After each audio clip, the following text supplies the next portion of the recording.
Hey everyone, and welcome to F4 Obsessed, a deep dive, a weekly show where we discuss F4 Thailand from a symbolic and meta perspective. I'm Ty, your host, and my co-host is Marie Claire, who I tend to call MC. Say hi, MC. Hi. Hi. Hello. Hello.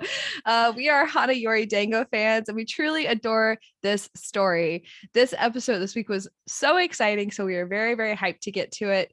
But a few things first. First of all, we wanted to mention that we covered the trailer that dropped earlier this week, and we released a kind of full breakdown of all of the scenes and all of the shot by shot from that trailer. So if you haven't watched that yet, please go check that out. Also, we wanted to just kind of remind people to make sure that they subscribe and also hit the notification bell, especially on the YouTube channel. That way you'll get notifications for when we release things kind of like the trailer, because that was unplanned. And also you'll get updates for our regular episodes as well. So please just interact in any way that you possibly can. And also don't forget to share the episode so that people can find the show. Yeah, we're finding that as we collect sort of a larger community around us, that the conversation is really improving. And, it's been so awesome to begin with, but just getting more voices involved in this is just really exciting for me personally. Yeah, the diversity of input and perspectives that we have is so incredible. And I know we mention it every week, but it's great. So we really love you guys. So thank you so much for everything. Absolutely. So another thing we wanted to mention was that we found out this week through random interactions that we're pronouncing Goin and Hunning wrong. So that's in kind of the American way to see these two names are Kavin and Canning, because that the K is a right. hard sound rather than softer sound, and we've been just reading it. Same with Thyme and Tum. And so if we're pronouncing it wrong, we really do apologize. It's just, and we might mess up through the course of the episode, but we are trying to pronounce them the way that they are pronounced in the drama. Yeah, exactly. So that's Kavin is Gawin from what we understand, and then Canning is actually Hunning. And sometimes Ren is also Ren, with an L sound at the beginning. But we're going with Ren because he's been pronounced both ways. So yeah, it's just easier for my brain. Yeah. Totally. We already switched out Goya. Yeah, I got Tom and I got Goya down. I'm sailing on that, but the other ones are very difficult. Just briefly, I wanted to say I've seen an explosion of fan art and of people making jokes about the show, of analysis on Twitter and other places.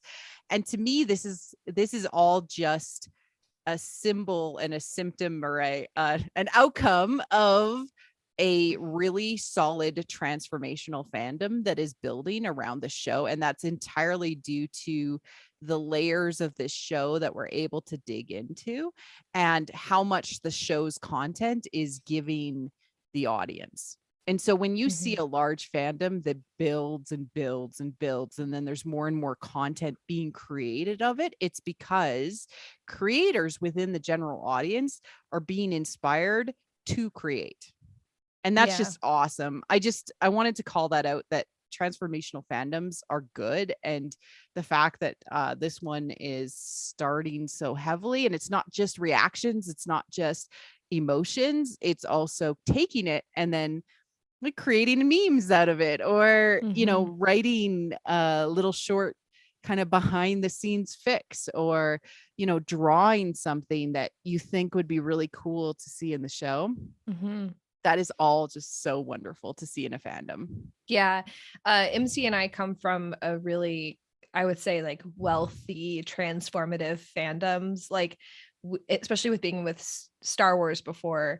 And that's something that we've always really treasured is fan fiction. And MC even said memes can be transformative fandom. Any kind of content that you're creating, that you're putting out there that is drawing different meanings or different conclusions, even like what I would call like a mini meta. Like a Mhm. meta is like something that Like goes a tweet thread. like Tweet like a threads are tweet mini, thread. or like a Yeah. Tumblr post or something that you go into on My Drama List. Mhm. That's all part of this because it's part of the conversation. And if it's inspiring you to create this show is transformational, right? Yeah. We are contributing to the conversation, and when the content is good and the creators care about it and they're putting stuff into it, we want to reflect that back by creating more. And honestly, it makes the fandom and this experience so much better. So if you're like, Mhm. I've been thinking about drawing this thing, or I saw this thing and I wanted to tweet about it, I just want to encourage you to do it because that's transformational works. And it means that the fandom is healthy and this story is powerful. Exactly. Oh, I love it. Listen to your gut. Exactly. So let's get into our comments review for this week. So we had a lot of really good discussion this week. I think people are now starting to really get on board with sort of the symbolism and like the things that are going on in between the lines and just really having a good time with the show. It's definitely about that time. I mean, 6 episodes in, like it's really exciting. So first off, we have It's Pete Wan Lang, I think is how you say that. They said, I don't remember if the male lead purchases a house in front of the female lead's house in other versions, but it is something I'll definitely keep an eye on because there's a sign that says for sale, which is very explicit, and they show it so many times. So I think the male lead would do something about that house.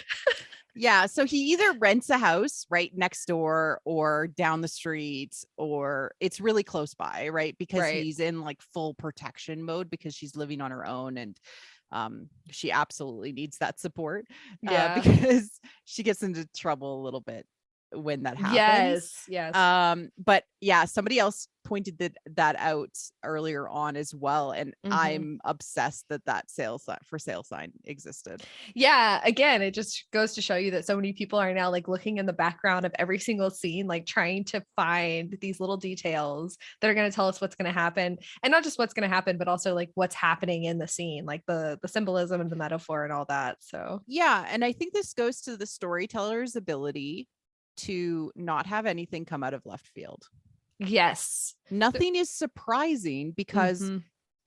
the breadcrumbs were laid way before this, like all of the silver car following them. Like there's things that we're noticing. We're like, wait a second, what does this mean? Yeah. And I've pointed out some stuff like, oh, I think it's going to be this, I talk a lot on Twitter about my theories, and if I'm wrong, I'm wrong, but it certainly does feel like purposefulness. Yeah, there's a lot. Everything, if you go back and watch everything with Hana, you can see it kind of unfolding slowly. Like it's exciting. That makes the story more satisfying. Exactly. All right. And our next comment is from Pavani, who we've been having some great conversations with on Twitter, but this comment is great. So I think there really is a chance that these tiny, tiny details did happen intentionally, because I just saw Du's Instagram story and it's sharing somebody else's story. And it's a scene where Mira tells Ren she's leaving and they're sort of rehearsing, and the director comes up and loosens Ren's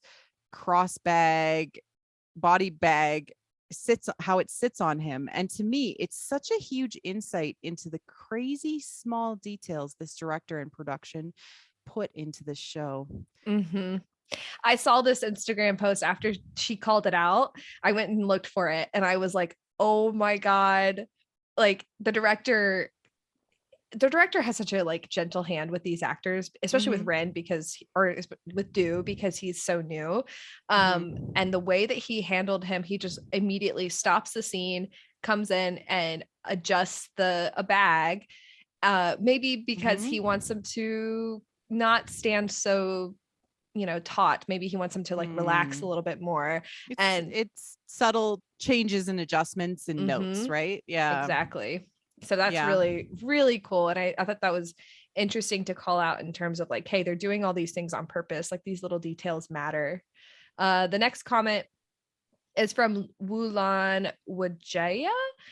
who said just little information. The actor who played Ren, and then the one who played Gorya actually always hang out together, shopping, went to cafe, watching movie, as a task from the director to build their chemistry. They also actively tag each other in Instagram stories before the show starts airing. I don't know if you already knew it.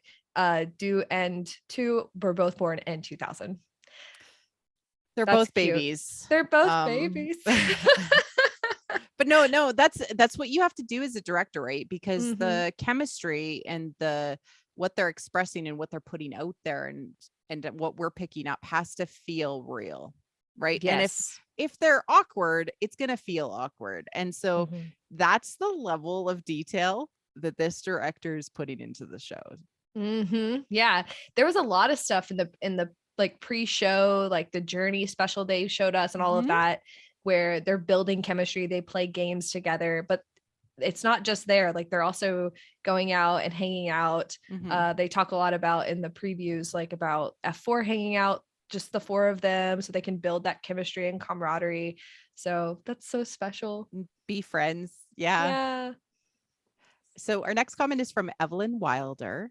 Hannah's reveal in the red dress before we even realize it's her, as she walks in and steps on the glass that Tom threw over his shoulder. It's such a symbolic moment of the mask and facade she's been wearing this whole time up to this point, being shattered and showing her true face as it's revealed.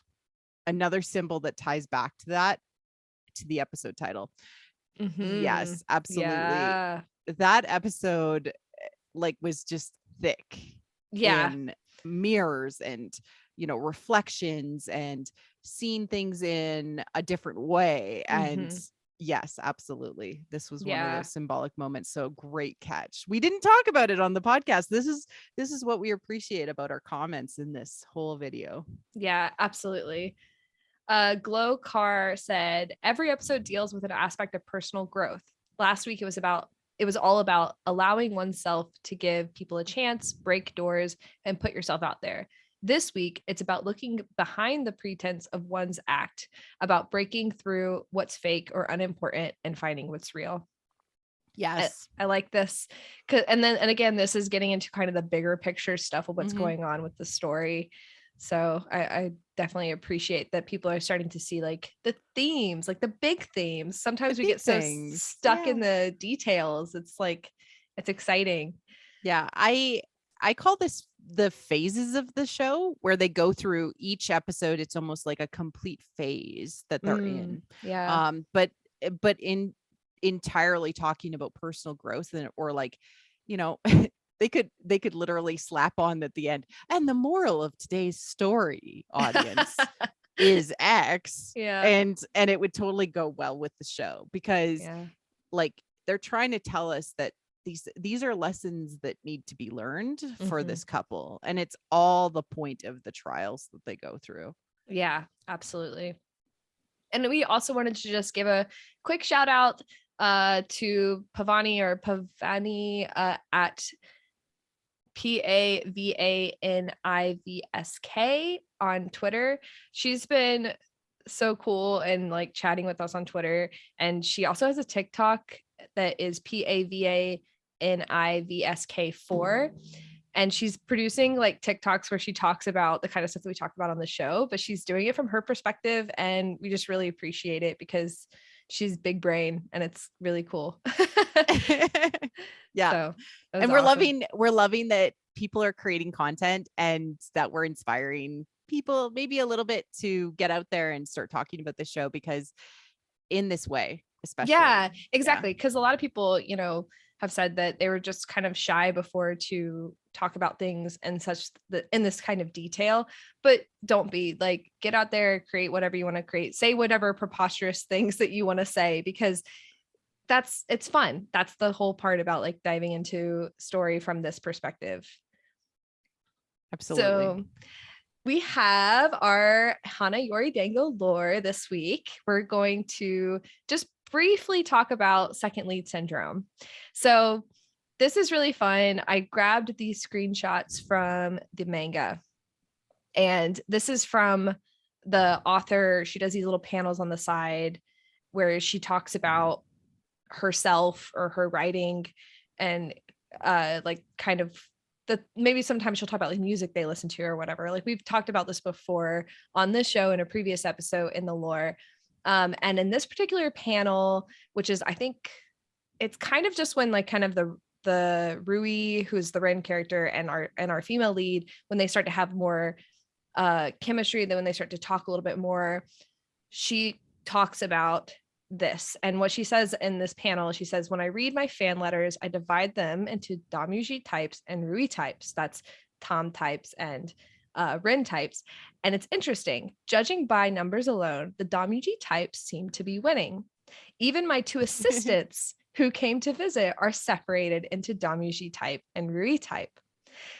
I think this is really interesting because this is so early on in the manga that like no one knew exactly who the female lead was going to end up with. Yeah, again, the original story, right? We didn't know what was going to happen.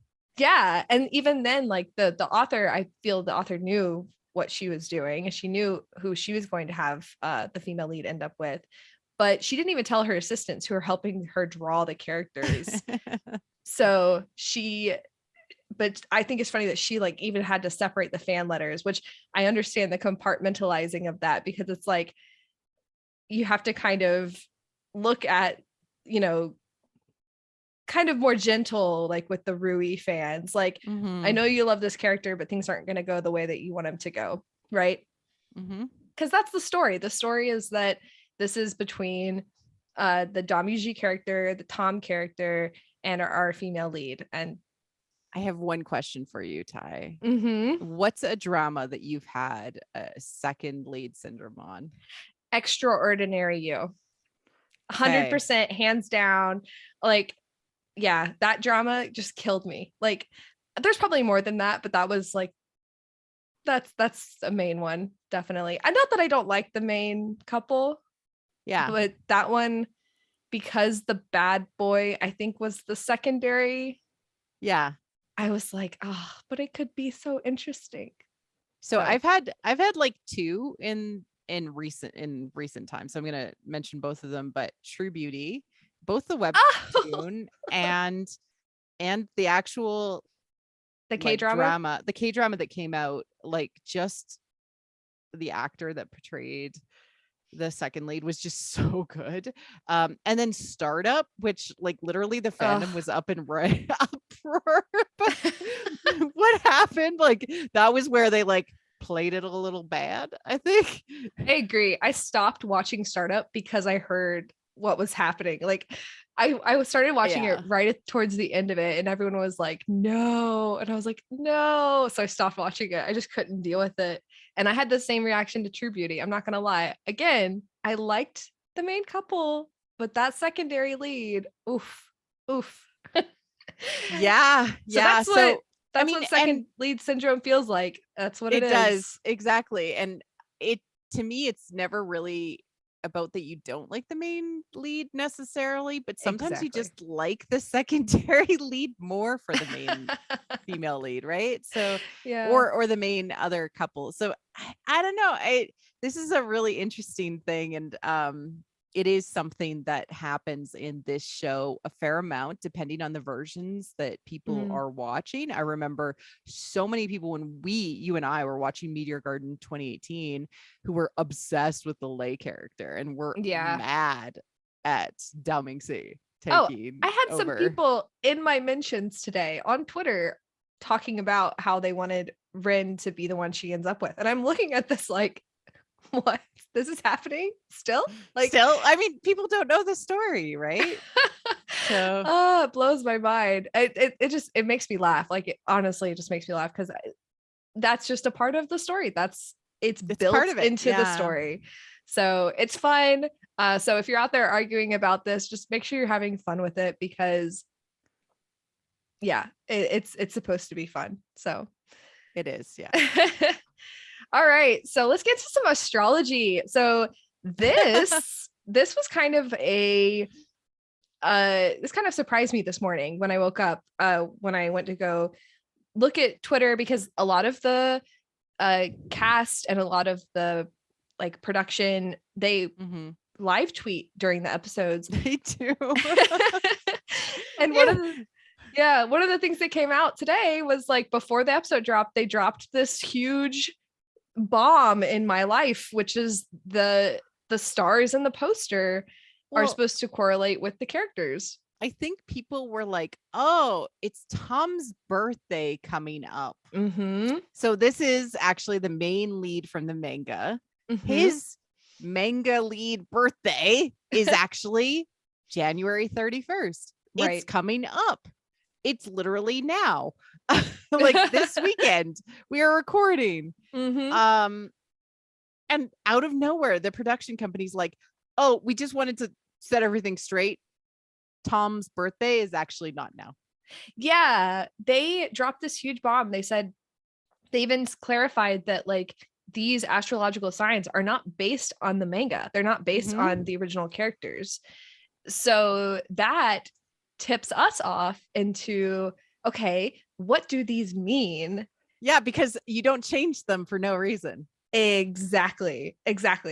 So I did a little bit of research today, and just for awareness, like I'm no expert at astrology, but I have come across it plenty of times to like sort of casually research it enough because of our interest in like mythology and folklore.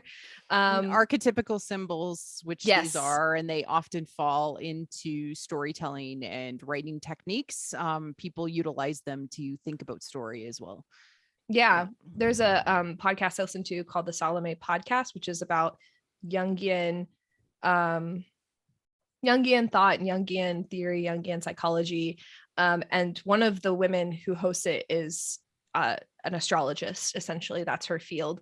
And I've learned a lot from them. So I've come to respect it a lot more because of that perspective.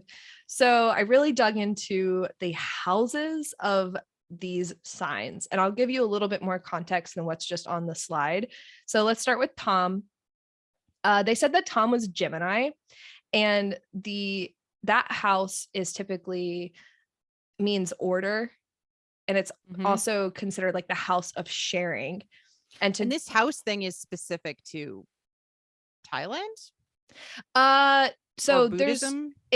This is like there's some argument to whether, because in Thailand they're Buddhist, but astrology in the way that it's kind of widely studied, I'd say, is from a Hindu perspective or a Hellenistic perspective. It's like so it's kind of so there is some debate that I found that have said that there is a different type of Buddhist astrology, but most people say that it's a mixture of Hellenistic and Hindu, and like, you know, basically all astrology. But there's a little bit of local flavoring to the astrological analysis that we're trying to dig into, which again, we're very like new to this. So yeah. And so my research particularly is very general. But if you have like a Thai perspective that you want to contribute, I would love to learn more about that, because I found some things. I don't want to be disrespectful and provide something that's not accurate, or, you know, too much or something like that. So this is very general. This is Hellenistic. This is, from that more of a general astrological like perspective. So Tom, to go into kind of more detail with his particular house, it means distribution, generosity, intelligence, development, which I found interesting. Siblings, obviously, because the Gemini are typically represented as the twins. Locomotion and transportation, and ephemera. I think I'm pronouncing that right. Ephemera, which is that means things that exist or are used or enjoyed only for a short time, which explains his buying habits. Yeah. I need it now kind of thing. So I love that. And then Goya, she's Virgo, and that typically is the house of health. And that house is associated with routine tasks and duties, skills or training acquired, which is interesting, employment, service performed for others, which MCU called out her love languages, service, strength, vitality, wellness and healthcare, courage, and also virginity, right? Wow. Yeah.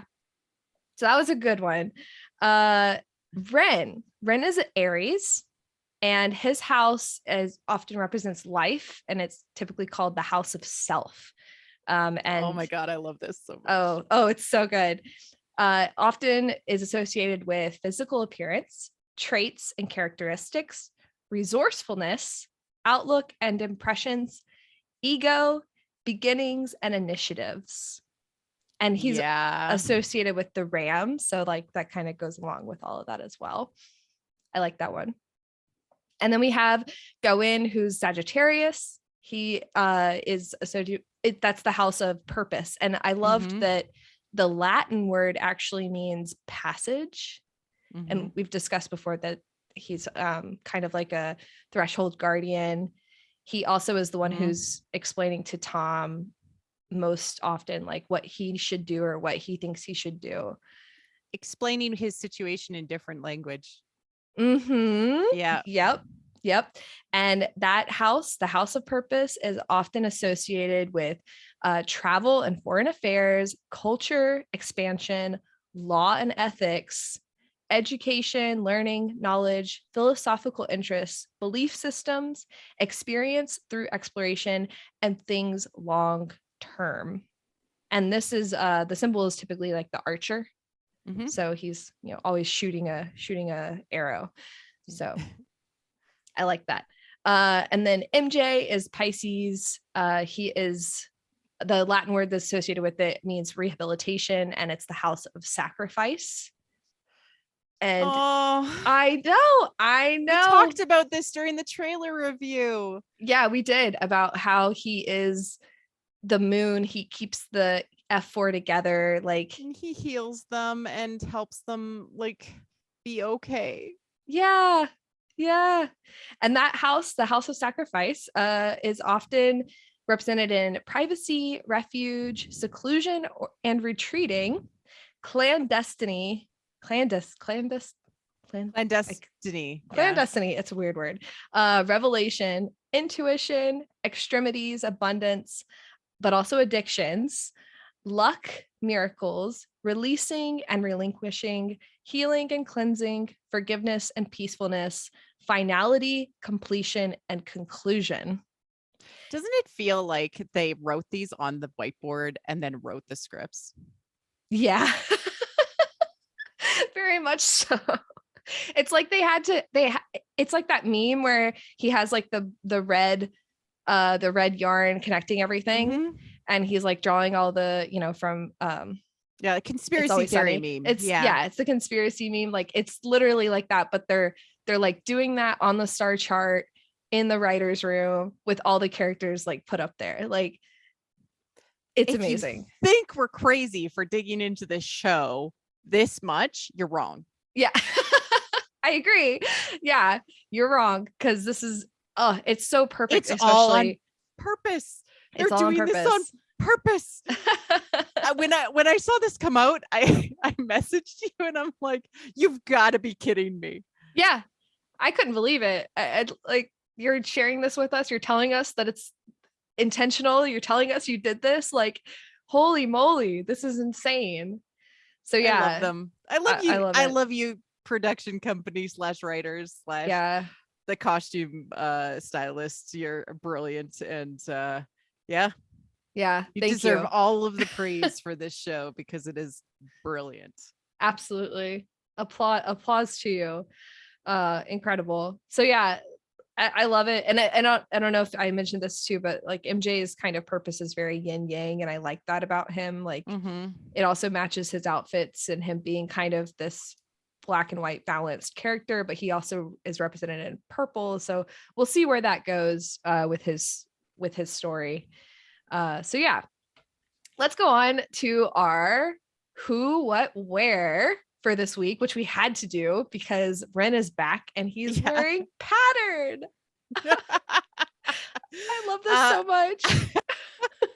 So this is my new obsession, which is the close of this show. And it's specifically around the colors, and it's more about the colors that they're feeling. And to the Pavani TikTok, she goes into how you can, if you rewatch the show, and I totally encourage you to do that, you can rewatch the show and see how people are feeling or what they're thinking about or what's going on with them emotionally as they go through each of their scenes, because it's literally on their bodies, because it's in their clothes. And this is entirely due to the costume designer, which I will go into or costume stylist, which I will totally go into at some point, how cool he is and how he's just amazing. I fangirl over this guy because you're brilliant. Ren's theme of his clothes is quite literally, if clothes could yawn. They're cool colors. He's often associated with water, so it's calm, distant, gentle, soft fabrics that reflect comfort. Like he's ready to sleep at any moment, because we've literally seen him doing that. They're often muted colors added with gray. So muted colors in general have gray added to them, so it's always very calm or boring. And that's a fundamental part of his character from the manga and from all of the versions. He's kind of just a muted soul, you know. And they always feel kind of monotone or monochromatic, which is that they all have the same value. Nothing's jumping out at you. Until I knew that was coming. Right? Until he returns from Paris. I do think that there is a point to point out his blue suit at the party, because he's in his full glory. He's escorting Mira to the party, but he comes back. He's in his normal kind of browns and normal creams and things like that. As he comes back, notices Gorya is hurt and immediately changes to pattern. And so you can see how I broke down the episodes with 1, 2, 3. I didn't put in 5 because he's only there for a brief scene, but he's wearing the same thing. And suddenly he goes into color, which totally reflects him sort of living something that Gorya he's talking with Gorya, or realizes and is reflecting. But then he's also wearing pattern and black, and he's never had that in his costume to this point. Black, which is in the pattern, as well as the full black outfit at the end of episode 6, which shows, like, to my point, normally my meme here, I'm normally a white knight, but I'll go all black knight if Tom doesn't smarten up. And like, I just like, it's really enjoyable to pay attention to how they're telling us how the characters are through not just through the text, not just through the script, not just through how the characters acting, but literally what they wear. Because again, to Tom's point in this episode, which consistently aligns to what I said in last episode, right? They have thousands of outfits. That's awesome. It's awesome seeing it. And it's also interesting seeing if it means that they're being affected by somebody or if someone's on their mind, right? So just think in mind that Ren's true self, when he truly feels like he is happy and good and everything like that, is blue. It's like the color of water. Calm blue. Which is also like the opposite of Tom's red and his passion and his So that's also super key, because we often see Gorya wearing both colors. Yes. I love it. And we'll call out another part of that as we go through the episode. So we'll definitely talk about that more. Let's dig in. Oh yeah. So quickly, I wanted to talk about the which Tom this time, not talk about, mention, we do this every week. Where is Tom this time? Which Tom this time?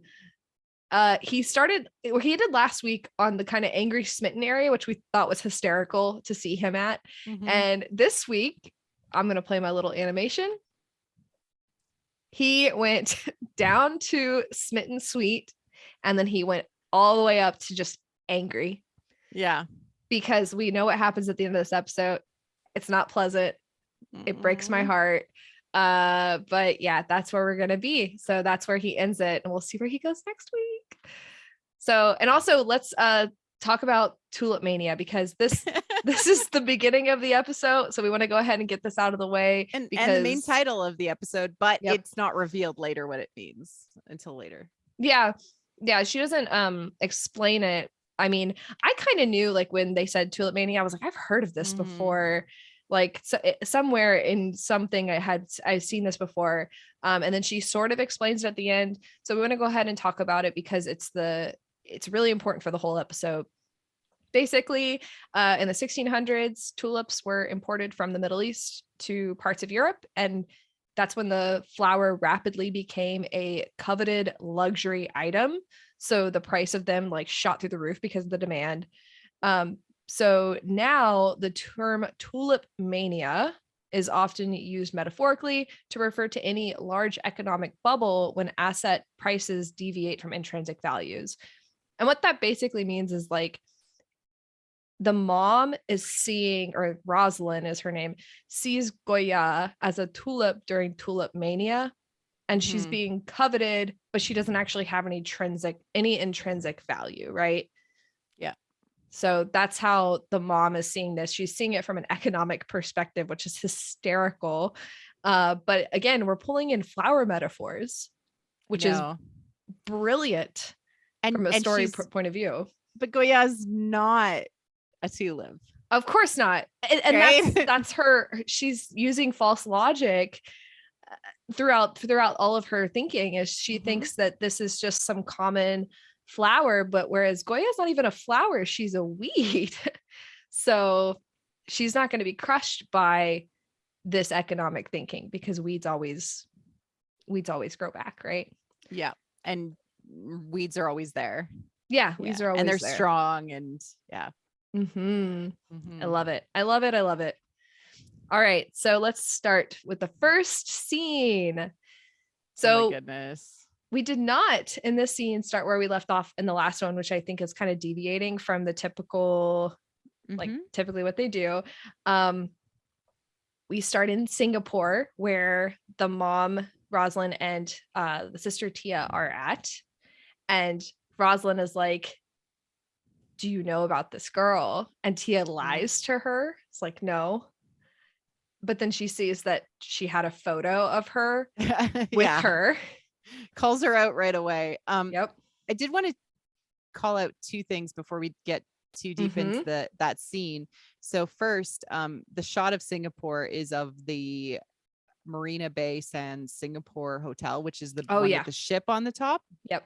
And right next to it is this giant Ferris wheel. And I'm like, oh my God, Ferris wheel. Because I mean, we're going to hopefully see that in a future episode, and it'll remind them of things. I hope it is a metaphor for the show. That's like, please just make this happen for me. And for North American audiences, you may recognize some of this like perspective and look, because that hotel was actually featured in the end of Crazy Rich Asians, which the average room price is around $400 American.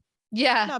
I mean, and fancy, when we see her room, she's like finishing up with business, but she has the chess set behind her, and she also has a Newton's cradle, which on her desk, which points to conservation of energy, but also cause and effect. Which definitely. is that she feels like she is responding to what is happening, right? But she doesn't realize that the effect of her responding to that effect will be a hit right back, and you end up kind of being in this cycle of hitting back and forth until it slows down and calms. I like that.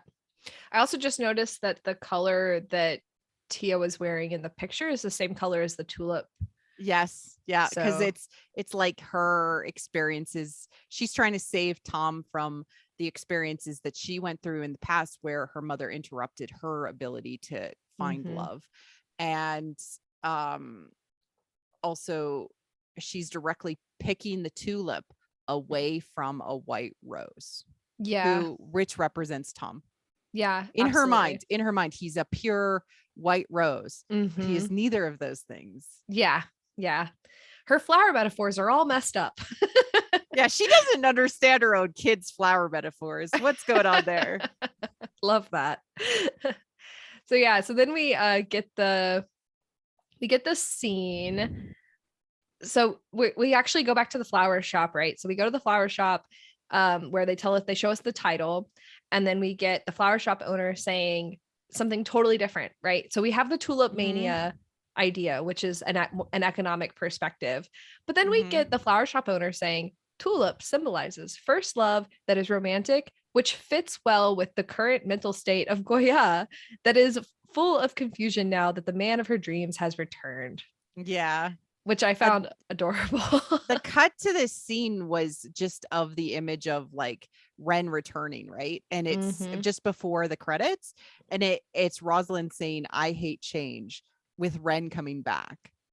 Yeah, that's true. Yeah. And I was like, is Roselyn in the My Drama List comments? Because everyone was like, don't let Rim go come back to Paris. No. That's hilarious.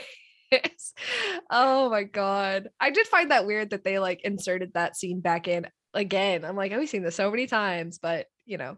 And it was a weird thing because like she would be cool with Ren coming in and busting up Tom, right? She actually in some of the versions asks Ren to go out with Gorya or to seduce her. You know, so like it was a weird choice, I feel, but I was like, no, the directors are actually telling us how we feel as the audience in the words of showing Ren, like, because we've fallen in love with Tom and Gorya. Yeah, so seeing Ren come back is like upsetting for us. I hate change. Yeah, exactly. I love it so much.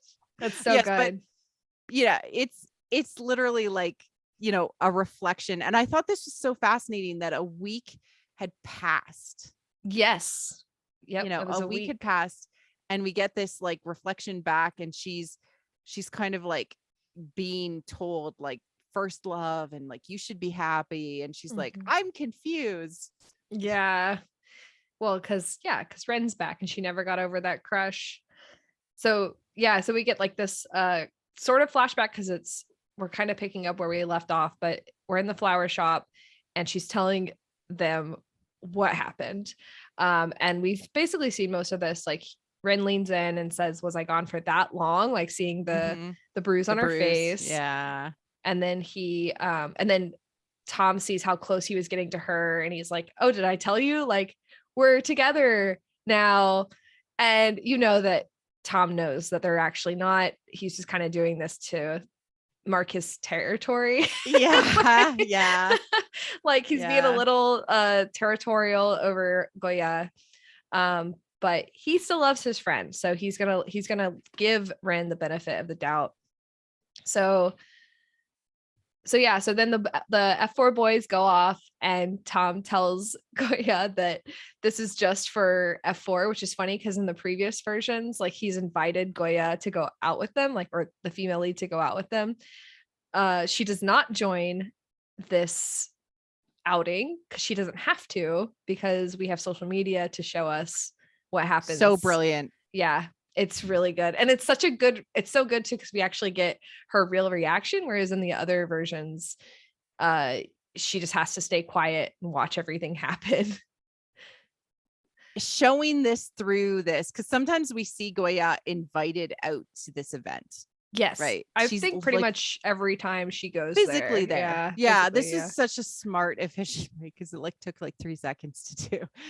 Rather than I'm going out to an event. Why am I there? I don't know. And Ren's now making out with the lady. Oh, okay, cool. This moment was so hot. Yeah. Oh, it was so good. And it's actually really scandalous, like seeing this, especially from their perspective. Like they didn't invite the girls along.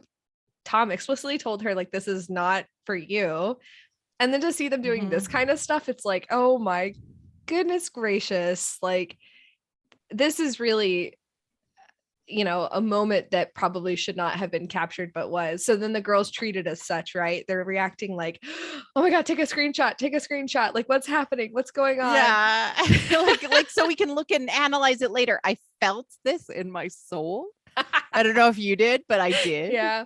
Well, I mean, so something that Pavani actually pointed out was that Ren's shirt in this scene is colorful. Like it's something we've never seen him in. It's got red, it's got blue, it's got yellow. Yeah. Like, and we see it just for that fuzzy split few seconds, right? Through a cracked phone screen. And we're over here, we're watching the episode. We're like taking screenshots. I felt their friendship right then with me and you. Like I'm like, I need a screenshot of this for this slide. That literally happened. MC was like, I need a screenshot of his shirt. And I was like, I'll get it. Yeah. And so funny. There's a few things like happening with this because like he's totally in this like lust mode, which you know comes from this idea of him saying you lead such a colorful life. And it's like he's trying to get out of his Mira funk, right? That we know later on he's already in, and they're just showing us like where he's at. It doesn't make sense to us right now because he's changed and we're from Gorya's perspective, which we don't understand what's going on. But this all reflects more miscommunication through the phone metaphor. Yeah, it does. Something else that's happening, I think, as well, is that he's pulling a girl, because typically it's just him kissing two different girls, right, in the same kind of frame. It's like that's in the manga, that's in the Chinese version. I'm pretty sure it's in the Japanese version. Like, he's always kissing like multiple girls right after each other, acting more like Gawain does. But this is not that. This is he's pulling a girl really, really close to him and kind of like engulfing her. And that goes to kind of how he felt with Mira being further and further away from him. So like you said, like lust mode, like I need someone in my bubble. I need somebody in my space so that I can not think about how she pushed me away or how she drifted away. People call this Ren. Yeah. Oh, or F boy Ren. Yeah. F boy Ren. Yeah. This is F boy Ren for sure. And it's so satisfying. It's so good. Because again, like we need to be reminded. He is part of F4 for a reason. He is part of F4. Like he's the only one that's innocent in terms of like, you know, like with girls in F4 is Tom. Yeah. And he's probably texting her all those stickers that he sent her at that time. So because it's posted at the same time and she's gotten all these stickers like, why aren't you replying to me? I'm trying to talk to you. Why aren't you replying to me? I'm really like, I'm just trying to communicate. I'm opening the lines of communication the best way I know how, which is creating cute, adorable stickers of my head. Yeah. That's like after he gives her the phone, but he was calling her like she had something like 80 missed calls or whatever. So yeah, he's definitely trying to communicate with her somehow in that bar, which is hilarious. He's looking up the perfect F4 date. He's trying because you saw what he was like later on in the episode, which is trying to choose out clothes. Like he's probably like, he's not looking at any of the girls. He's not looking at any of the guys. You see it momentarily in the shot. Like he's just on his phone. Like he's focused on Gorya. Yeah, exactly. That's very sexy. It's so sexy. Oh, such a good shot. Such a good way to tell us the story. So then the flower shop owner is just like total chaos. Like this is just total chaos. Let me eat my tulip. That just made me laugh. When he smacks her in the face first with the tulip, it buzzes like a lightsaber. That's just for me. That was put into this episode just for you. That was just for you. Star Wars reference. Marie Claire, we appreciate that you have spotted all of our costuming, and we're gonna put in this subtle hint that we see you. Is that your head canon? No, I'm not real. I just, like I was like, it buzzes like a lightsaber. That's my note. That's hilarious. All right. So then we're back at the school and we get a scene where We get Tom basically announcing in front of the entire school, I need you right now. Come and meet me. And it's really, so do you want to talk about the outfit first, or do you want to? Okay, I'll do two things. I'll talk about how it's showing his power again, right? Yeah. Like what the director of the school or the principal of the school or one of the teachers is like, this whole time, and he's like, he uses her full name like you would in an announcement too, which is so funny. And I think somebody tweeted it out too, right? The director, he tweeted it out when it came up on screen. Like, I love it. I love him so much. He's so into this stuff. But yeah. Okay, so he's like, come to the back of the assembly hall. I'm calling you out. I need to talk to you. This is urgent. And it's because she hasn't answered his 83 texts. Yeah. I wouldn't answer him after 83 texts, but it's because her phone is broken, which again is the metaphor for their miscommunication. Yeah. But okay, so he's wearing this black outfit. I thought it was originally green when I saw the picture of it, but it's just the lighting is a little weird. But underneath, he wears all of the colors: purple, pink, blue, yellow, white. Mm-hmm. All of the colors of the people that are special to him, because he is feeling so much love and feeling surrounded by everybody that is important to him. Yeah. And on top of that, he's wearing black and white because the white's still there, right? I mean, the white's there in multiple ways. And it is like a very thick, fuzzy jacket. It's crazy. Yeah, it is. So it's still his animal skin, but it's different. It's like he's trying on new things. Yeah. And he's wearing like a tie-dyed shirt, which is also all of the colors, which is really, really important.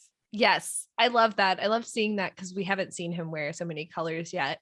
So this is very purposeful. And this is also him like trying to be a good boyfriend and trying to like be his best self. So he gives Gorya a pink phone, which is very much like him saying, like, I like you.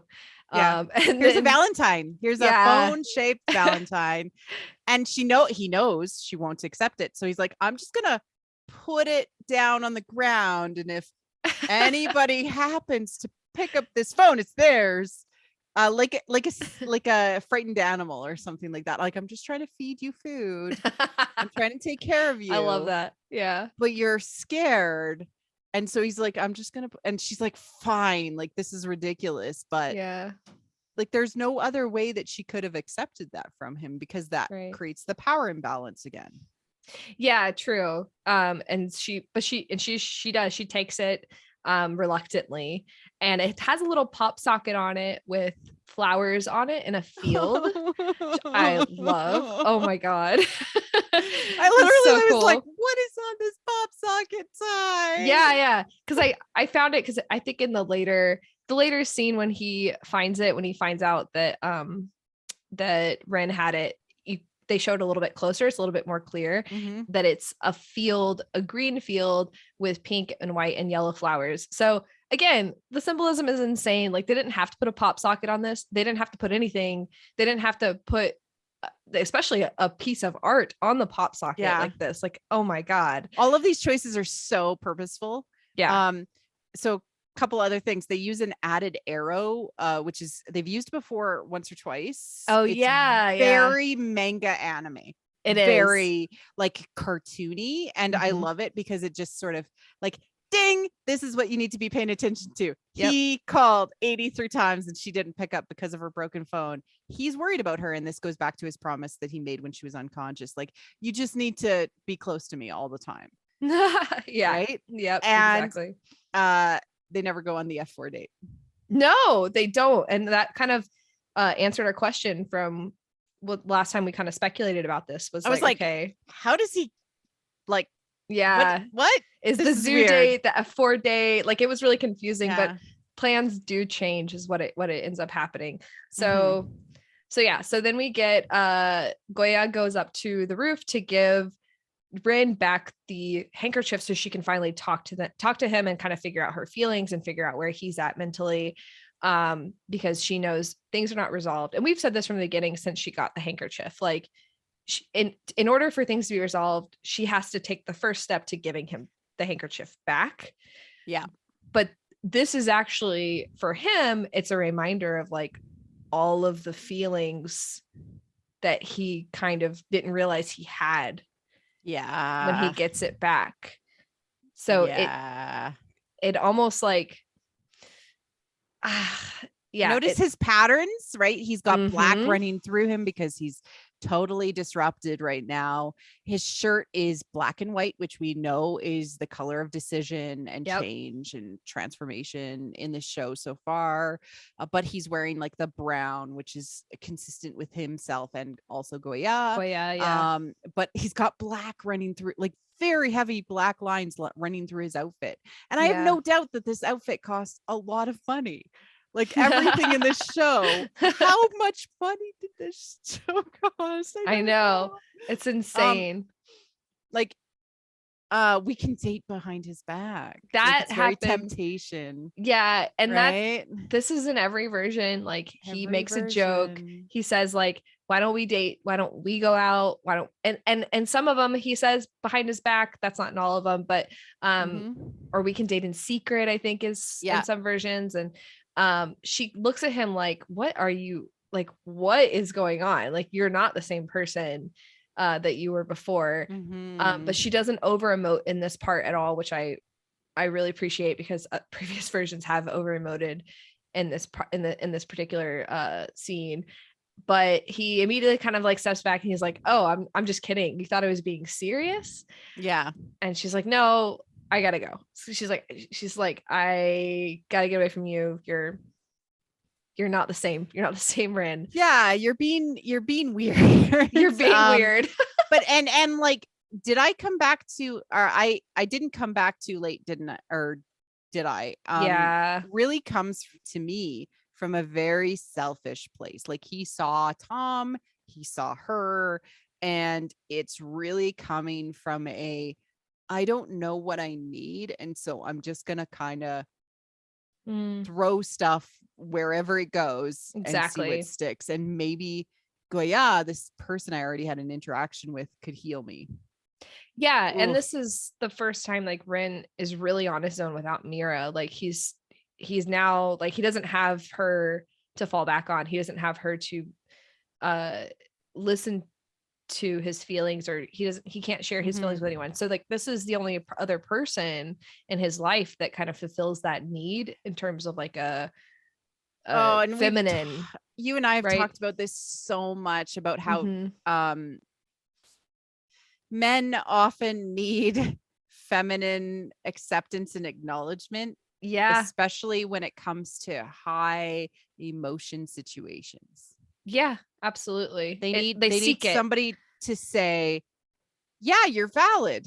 Yeah. And then again, this is more so in like traditional like story and like how conflict is dealt with from like a masculine perspective. And this goes back to like the idea of delving into the goddess and finding the inner feminine and like all of that.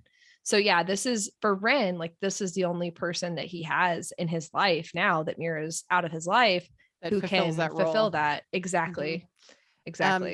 And he leaves his sketchbook with Mira because he leaves his heart with her. Yeah. Oh, it's broken. My heart is broken. Yeah. Okay, so then we go back to the flower shop and Gorya's got her new phone and she's like wrestling over like this date. And then Tom is sending her all of these like little emoji things, little stickers that have his face in them. And she's like, guys, look how crazy this is. Like, look how insane he is. Like, this is getting too much. It's messier than it was before. And the flower shop owner is like, I mean, this is intense, but it's kind of cute. Yeah. Yeah. Like he is being cute. It's just like, he needs to dial it back a bit. Cause like, I know people who will just be like, oh my God, this person was too intense and basically scare them away. Right. And, and in some ways, like Gorya acts like a scared animal sometimes. Yeah, she does. Like she gets scared off by Tom's intensity of emotion and how he feels and what it means. And she's like not there yet, and she needs time to figure out herself. But I do love hangings. Caught myself. Like suggestion of the double date. This pulls it way forward in the story from the manga perspective, but to me, and I talked about this during the trailer review, that this feels like it'll help the Hangi and Gowan Sorry. I think plot happen sooner or more spread out through the show. I think so. And I think we pretty much started it a little bit later into this episode, so that'll be interesting. So then Tom calls and she answers with her brand new phone, her brand new Samsung Fold. It's so great. It's great because it's like a bigger screen, so we have more to like see. I love that. And he's like absolutely not, like, we're not going to a zoo. That's like below me. And it's funny, this whole conversation happens with everyone watching. Everyone is there. Everyone is there. I have to say, like this is something about this version that I love, which is that everybody witnesses everything almost all the time. Like thinking back to the Hana conversation that we talked about a couple of episodes ago, and everyone was there, and now everybody's on the same page. Like there's no confusion because they have to be very efficient with the storytelling, and there's no opportunity for confusion except for the very specifically chosen out miscommunications. Yeah, exactly. And they have too many things to miscommunicate about. Like we don't need to add like people not being there for it being said. So having then to repeat conversations basically. Exactly. Yeah, this is the short form. So then he asks her to ask him nicely out on a date. And just, I wanted to note this before we get to the fun part, but in Thai, I did learn that at the end of a sentence, to be polite, if you're a girl, you're supposed to say ka, the KHA as it's shown in the subtitles. And then if you're a guy, you're supposed to say krap, which is like KRAP. But so it sounds like crop and then like ka. So that's a polite way of talking. Is it like saying please sort of, or like? No, it's literally just like at the end of every single sentence. I know it's kind of a bizarre language rule. I did read that, it's kind of one of those things, like if you're starting to speak the language, you're supposed to do that after every sentence, but it's more of a formality. So if you're actually like, if you are fluent and you're talking with other people that are fluent, then you don't necessarily use it after every sentence. Like you drop it with friends and with family. But that's what makes this scene even better. Cause if you start to listen for the crop and the ka, you start to hear that they don't use it after every sentence. So he's asking her like, speak, you're most polite to me, like the pitam, he wants her to like say the respect that she wouldn't give him before. He wants that. He wants that. And he wants it in the nicest possible way. Where she actually and yeah, like it's just like if you were like, hey Marie Claire, ask me nicely. That's what he's saying, right? So cute. Oh God. And then so he's like he wants her to meow. Meow meow. Okay. I have thoughts. Yeah. Tell us. Okay, so this is like a cat girl thing, which you can Google. It is it is a drama or an anime or like a manga thing where sometimes girls end up being also cat girls. But specifically, let's talk about Tom. He is literally a beast. He is a many animaled beast, and he wants her to be his mate. I love this so much. So he's asking her to communicate to him in the same way, even though it's embarrassing and he's playing with her and everything.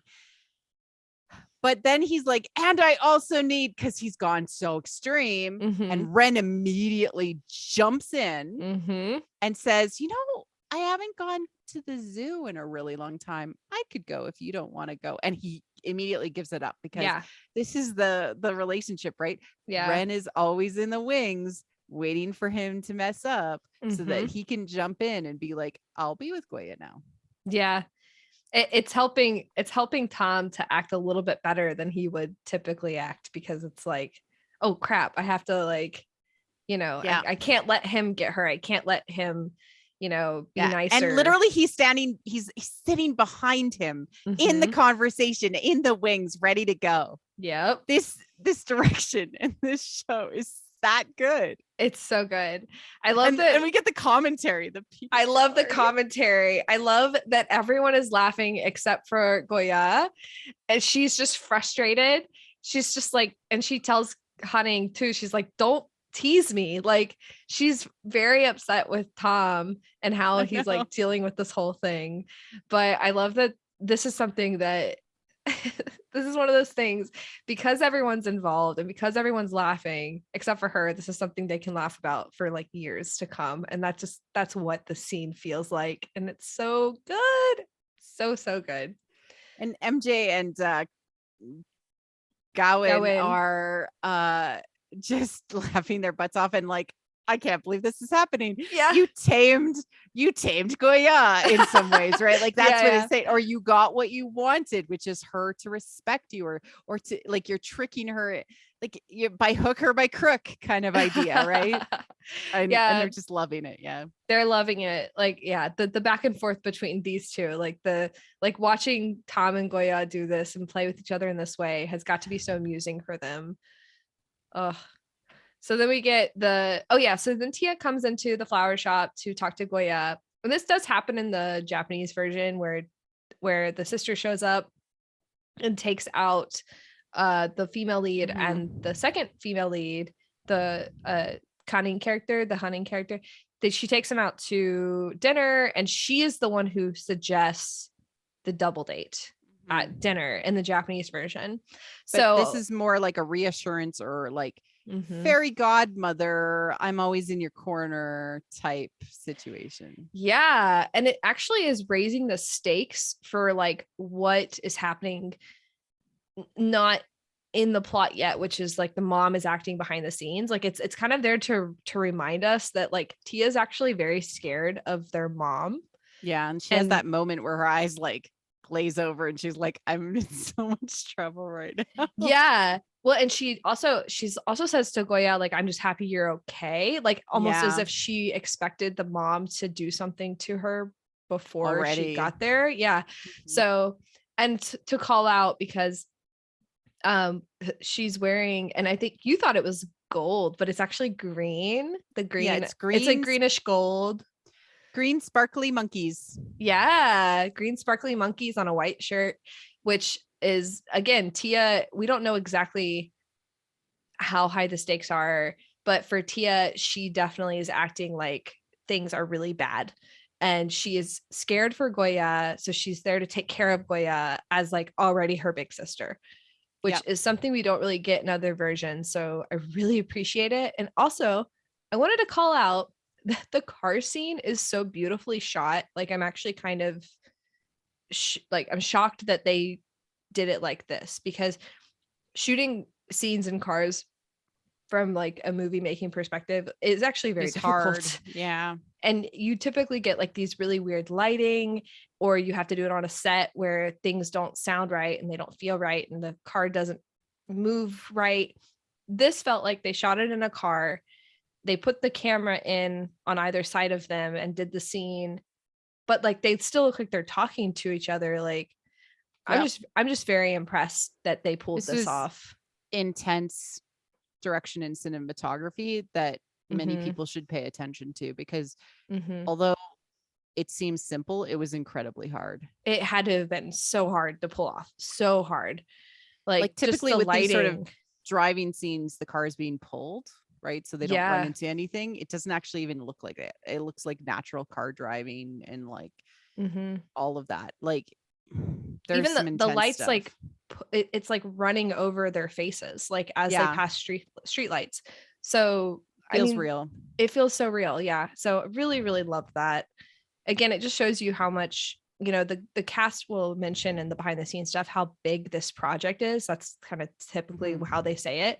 What they mean is like the budget for this is huge. Yeah. And we can tell we've seen your clothes. Yeah. Exactly. But it goes into every aspect. So, but the most important thing that Tia gives is the sort of fairy godmother, like pearls of wisdom, the feminine wisdom, which is like, you know, anyone can change. Look at Tom. Remember, he's changing. Being something, you know, something you've never been isn't easy. And this is too like the conversation we had about change journeys in the review episode, where I talked about how, you know, you're going to see them go up and down, and you're going to see them like revert a little bit as they get used to this new skin that they're wearing. And this all goes to the animal skin metaphor that we know that we're in. And but the most powerful thing there is love. Is love. That's right. Yeah.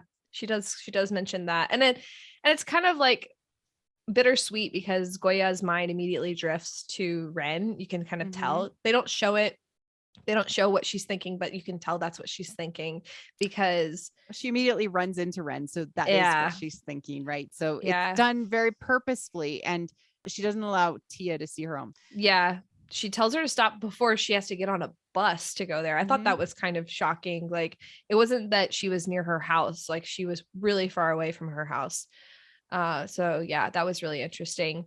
And it goes to show you again, like, she's being open with Tia. Like, she sees her as like a mentor, but she's not giving her everything. Like, she's not being she's totally holding herself truthful. back. Yeah. And also another thing I wanted to point out is that Goya is wearing just her white shirt. She's not wearing the green vest and she's not wearing the green jacket. So this is, for one, it could mean that she's being a little more vulnerable because she's about to meet with Ren. And then two, it's just taking away a little bit of the green and giving her more of that, like, she's kind of got to make this decision. Like, she's got to figure out what her feelings are between Ren and Tom. And she knows that. So she's not really wearing the green because she's on the fence in a way. So yeah. So then she meets up with Ren, and this is where we start getting into the messy stuff. So this is also in the Japanese version, like the billboard that's up is being removed when Ren is there. And he watches it go, and it's like symbolic of, you know, Mira like leaving his life. But this time Goya is there to witness all of this. And there's a bunch of things. The most important line for me in this scene is when he says, your life is colorful. Yeah. And it's no more apparent than when she goes to the zoo and her life is incredibly colorful. But it's like Goya doesn't realize that Tom is changing her. Like, she doesn't know that this is all happening. And literally, like, Tia was telling her just then before that people change, you know? Yeah. And she feels like she's immune to that change, and that other people need to change for her, and she doesn't need to change as well. So this is really important because people can change, right? But she feels like she's immune to change or doesn't need to change. She's a weed. She doesn't need to see herself as anything higher or better, or see herself as worthy. Yeah. And that's part of the change that needs to happen for her. She needs to see herself as powerful and valuable and worthy of anything that she sets her mind on. And, you know, again, there's always like these double entendres that are happening in the story because it's a shared hero and heroine's journey. Yeah. Well, and it goes into like what happens at the zoo and how she's like holding Tom to like these standards that are her standards, like for herself. Those standards for herself are not hard for her to abide by, but they're hard for other people to abide by. Yeah. Like, that's something you have to give your partner slack. And that's something she doesn't understand yet, is that she is kind of being selfish in so many ways, like with not understanding that people can change, not understanding that it takes time and it takes certain circumstances for them to change. She's just still, and again, like we have to remember that Gorya is still 2 years younger than them. Like she's much younger. Yeah. She's like what, 15, 16? Like she's Yeah. she's Probably a kid. 16. Yeah. And not recognizing like that your partner is going to be different than you. Yeah. And their sensitivities and their baggage and their things, like he's allergic to peanuts and he can no longer have peanut butter and that's how you have to adjust your life. Like that's life, right? But you love them because of their flaws and their amazingness, right? And then we get this moment where he realizes that her shoe is undone. And this is like the ultimate version of care and love, which is that he kneels down before her, which is ultimately, like in many cultures, like being on your knees in front of somebody else is, you know, I am submitting to you. You're more powerful than I am. Like you hold something over me. But it's also a proposal position. And like, which it's so funny because he's like leaned into her for a kiss and like done all these like little things to make her mind go there. Yeah. And it's like, are you the same in all aspects? Like, do you still like me? Because I'm not, because I think I'm liking you. Yeah. And we get In the Wind, and we've every scene that they've been together, we get either the audio, like just the instrumental only In the Wind, or we actually get the actual like version of In the Wind in this, especially as she gets in the bus. Yeah. I noticed that they're using it quite a lot now, especially because now he's kind of becoming more smitten with her, I'd say. It's his theme song. It's his theme. Yeah. So then so then we get she drops her phone on the way to the bus. I don't know. Yeah, we didn't really call out, but he does say like, are you the same? Because I'm not the same. Yeah. Which again, you said there's some subtext going on there. She drops her phone to the bus, and that's where he picks it up, and this starts the kind of the betrayal plot. Betrayal plot. Where is your phone, and why didn't you tell me you were with my best friend? Yeah. And again, this is like, this happens in a way in every version. Yeah. But it's mostly like the Japanese version, because she always like leaves her phone, or in the manga it was like her it was a pager, because they didn't have cell phones. The cell phones were widely used back then when they wrote the manga, but she had he gave her a pager to call whenever. And but yeah, so he picks up the phone, he has the phone, and then she goes back home, and then she finds out, so we wanted to call out that he calls the brother. Yes. And he has his cat with him when he's on the phone with her. And he's in his red I'm in love robe. Yeah. So again, that red Thyme, and but I love that she's like, I'm so frustrated with what's going on with P. And he's like, what are you frustrated with? What P? You know, like he's in the room, he's in the house. Thyme is in the house. Tom is in the house. I love it. That's exactly what it is. And then this is like the intro of the first lie, like I wasn't there. And then we get this quick moment with her parents where they're like, is this the dowry? Yes, I love this. So in all the versions, he goes out of his way and he buys the family like furniture or appliances. In the Chinese version, it's like a bunch of appliances, and the Japanese version is just a bunch of furniture. Like they all kind of like switch it up. And then in this version, it's just like a bunch of Samsung Galaxy phones, because hey, like what a better way to do product placement, but also give the family something they actually need. Yeah, they actually needed that. And we got a quick look in that moment when she's looking up at the roof, where she throws the pillow towards the sky. And that's so symbolic, but her roof has planets and stars and those little sticky stars on. And it's like, oh, she's mad at the meteor garden that she's in. I love that. Yeah. And in a previous episode, they showed the glow in the dark sticky stars and stuff on her ceiling, which I don't know if you had it, but I had them when I was a kid. Like everybody had them when they're kids. And we just never mentioned it. Like my kids did ceilings right now. So oh really? So they're still going strong. That's hilarious. So yeah, that's like, that's great. I love that. So then we get to a really explicitly symbolic scene. Oh my God. This is so Can I bizarre. talk about the tea? The tea that he has created with the so this is all abstract, right? But yeah.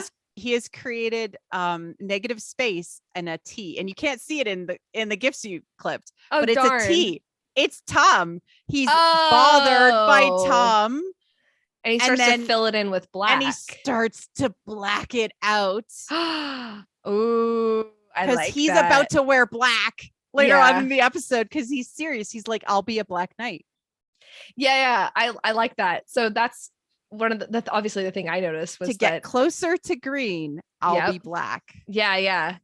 I like that. That I did notice, like on the left, it's like mostly blue. I mean, there's blue throughout, but on the left it's mostly blue, and on the right he did like a few straight strokes of green, and like in the middle he just fills it all in with black because he doesn't know what he wants. He doesn't know what to do, and it's messy. He's being messy, but he's specifically like, to get closer to Gorya, I need to be black. Yeah. But I feel like it's so impulsive. Right? Oh no, I know. He's not making smart decisions. It's very rash. It's very impulsive. So yeah, I just love it. Again, we've been talking about color theory many episodes now, and it's like they're not going away. It's not going away. It keeps on going on, and we're like, okay, guys, we're like really tired. It's a lot, and they're like, but how about more? Yeah, definitely. Okay. So, and then they put in a scene just for me. Oh, this episode, oh my God, what they decided to do with this scene is incredible. This is never explicit, but he, in every version for the zoo date that happens, he dresses up like the people. Yeah, that's true. And we talked about this a little bit when we were talking, I think in our trailer breakdown, about how he dresses a little bit kind of goofy, and that gives the the boyfriend character that's an asshole, that gives him like license to kind of make fun of him and poke fun of him. So that's in like every version, and it's so funny that it starts out like this. And I've seen so many memes today that make fun of the way that Tom like walks around, like like the little kitten that's going through the hallway. I love that one. I've been collecting memes in a tweet thread, not just not just my own, but other people's too, because they're just so good. And it just it brings me so much joy. But okay, so so Tom in his brain, 3:20 in the morning, is like, I'm gonna bring myself and this entire rack of clothes that I'm considering in my red I'm in love robe. Bathrobe. Yeah. It's a Chanel bathrobe, by the way. Is that what it says on the side? It's $2,000 from what I could figure out, but I don't know if that's right. But I can't find this particular one. But on the back, it actually has the two C's that are, one is backwards from each other. So it's a Chanel. It's a Chanel red bathrobe. Yeah, and he brings his two maids with him who bring in the rack of clothes, and most of these clothes we've seen before. Yes, which is key, because they're not giving anything away, which I would have loved. Right. I feel like the jean suit type of jacket thing is kind of new. I did not. That one was new. Yeah. We did see the see-through shirt in the trailer. He wears it under the white and green and red, like sort of flower shirt that he wears when they're stuck together in the stairwell. But like, he pulls out first the jacket, the poofy jacket. I'm like, the Canada arc.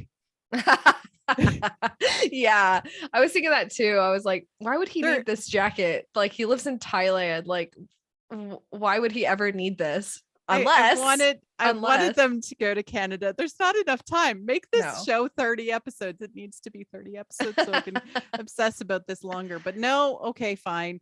I doubt they're going to Canada. That's fine. And then I love the wear a tiger to see a tiger. Yeah. on the tiger, like his jacket that he wears in the first episode. Yeah. When he's introduced. Yeah. Yeah. Wear tiger print to see a tiger. It's really cute. And then the safari outfit. Oh, I've got Mhm. binoculars. This is what I wore on safari. This is perfect. Mhm. And Ren's just like, no, I'm depressed. But he does cracks a cheer him smile. up. Yeah. He cheers him up. Yeah, that's kind of it's cute because like Tom knows that Ren is feeling down, but he doesn't know why because they're best friends. And they're best friends because they're opposites. This is Yeah. really, really key. And this shows that they love each other in their differences. Yeah, it's so sweet. So I love wrote down bestie moment.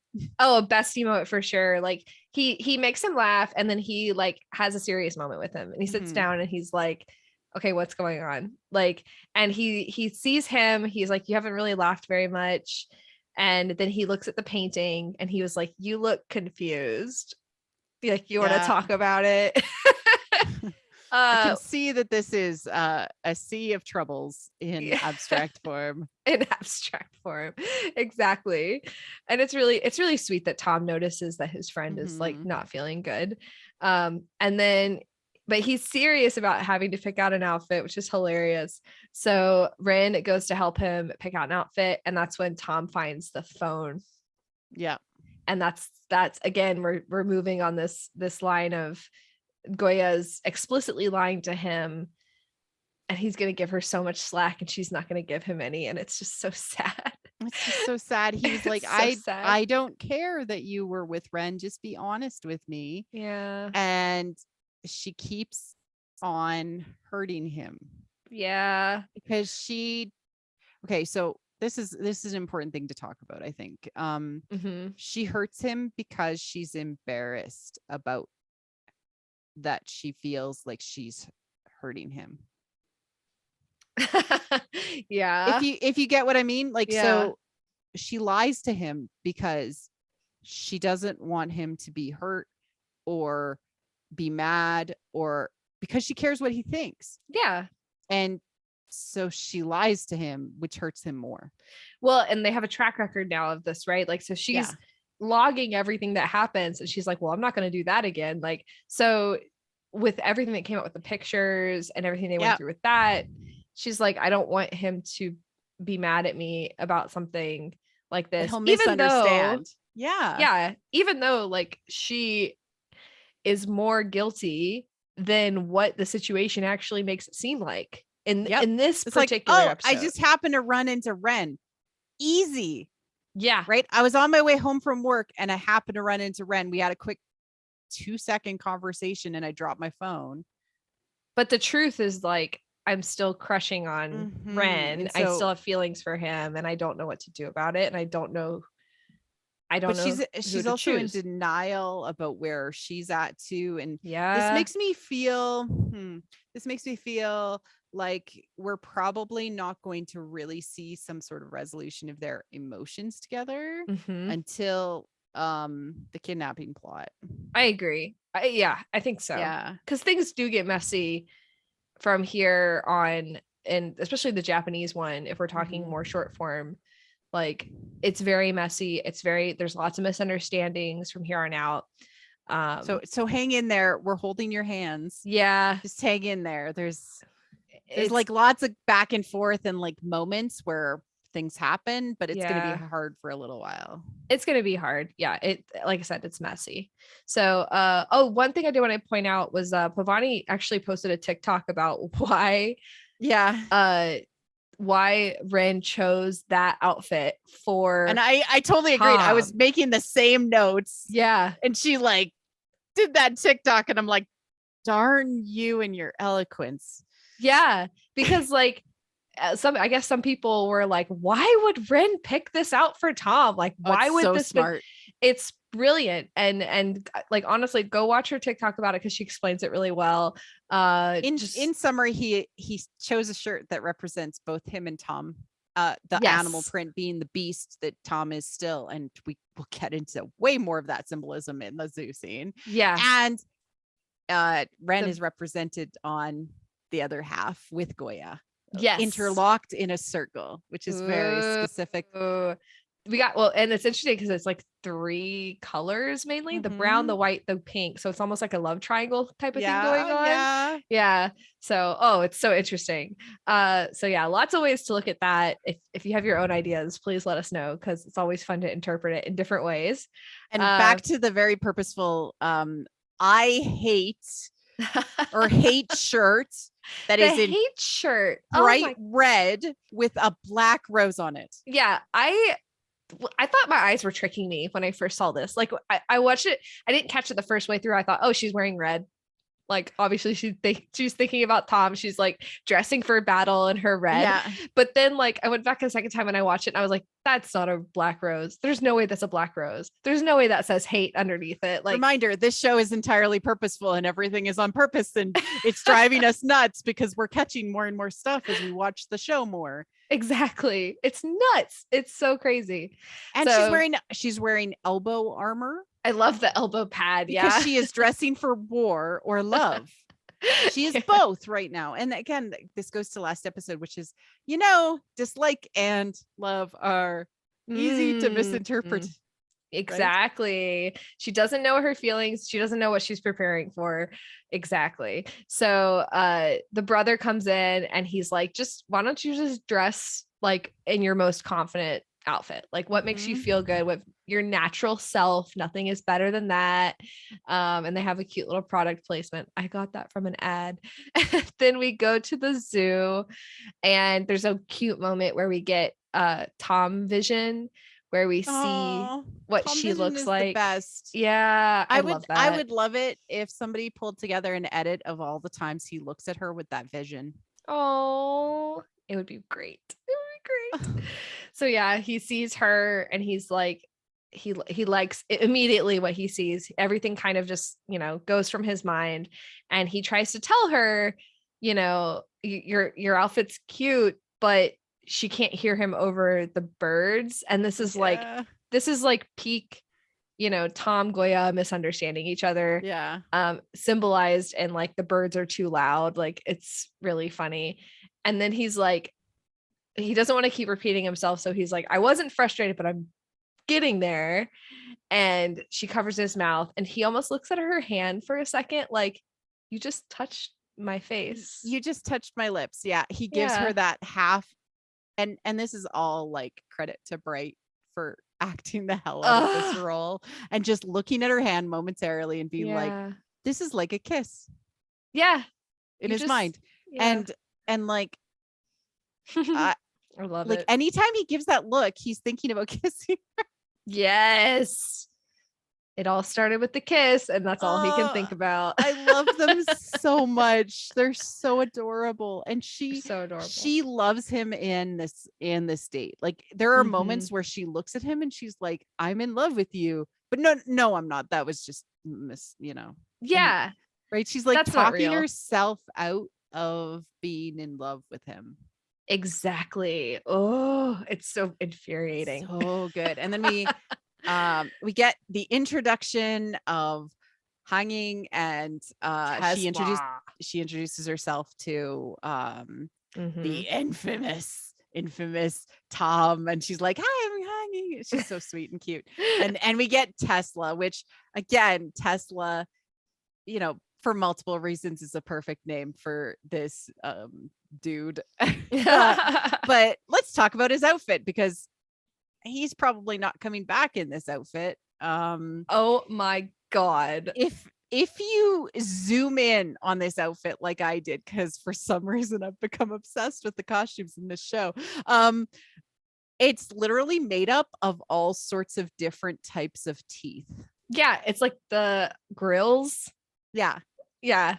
Like they got like diamonds on them, or they're made out of gold, or they're fake, or like, and I'm like, wow. So We have Tom, who is our beast of Beauty and the Beast insert. He is an apex predator. There is no other predator out there that will eat Tom. And we have a faux predator. I love it. A faux predator. Yeah. What I said, I think, was just like, he's a predator because he's showing his teeth, like literally on his outfit. But you're right, because he's a faux predator because they're not real teeth. They're grills. They're grills and they're fake. And like Tom is like fine. And he can instantly, like, there's this like you're not valuable. Yeah. Like, this is all faux. This is all fake. This is who you are putting out is not valuable, but he care and he tries so hard. And I'm so proud of Tom for trying so hard with this date. Oh, it's so good. I love when he smiles hard. He smiles and he's like, come on, let's go inside. Like basically, this guy is an asshole, but I'm going to be polite. I'm going to do what I agreed I was going to do. And like immediately Gorya, because she senses this guy is not good either. And she's like, this is going to be a disaster. But you're right. He does really well. There was this really good moment. The birds. Oh my God. I freaked out. Like the birds. Everybody did. I got so many messages like on my Twitter line, people were like, Marie Claire, did you see the birds? And I'm like, so this is a lot of confirmation that I'm not insane, which is nice. But the color theory that's happening here. Color theory that is happening. So he's got all of these birds on him, which is really cool. And he's like, I'm just standing here. I got birds. And then Tesla freaks him out, which freaks out the birds.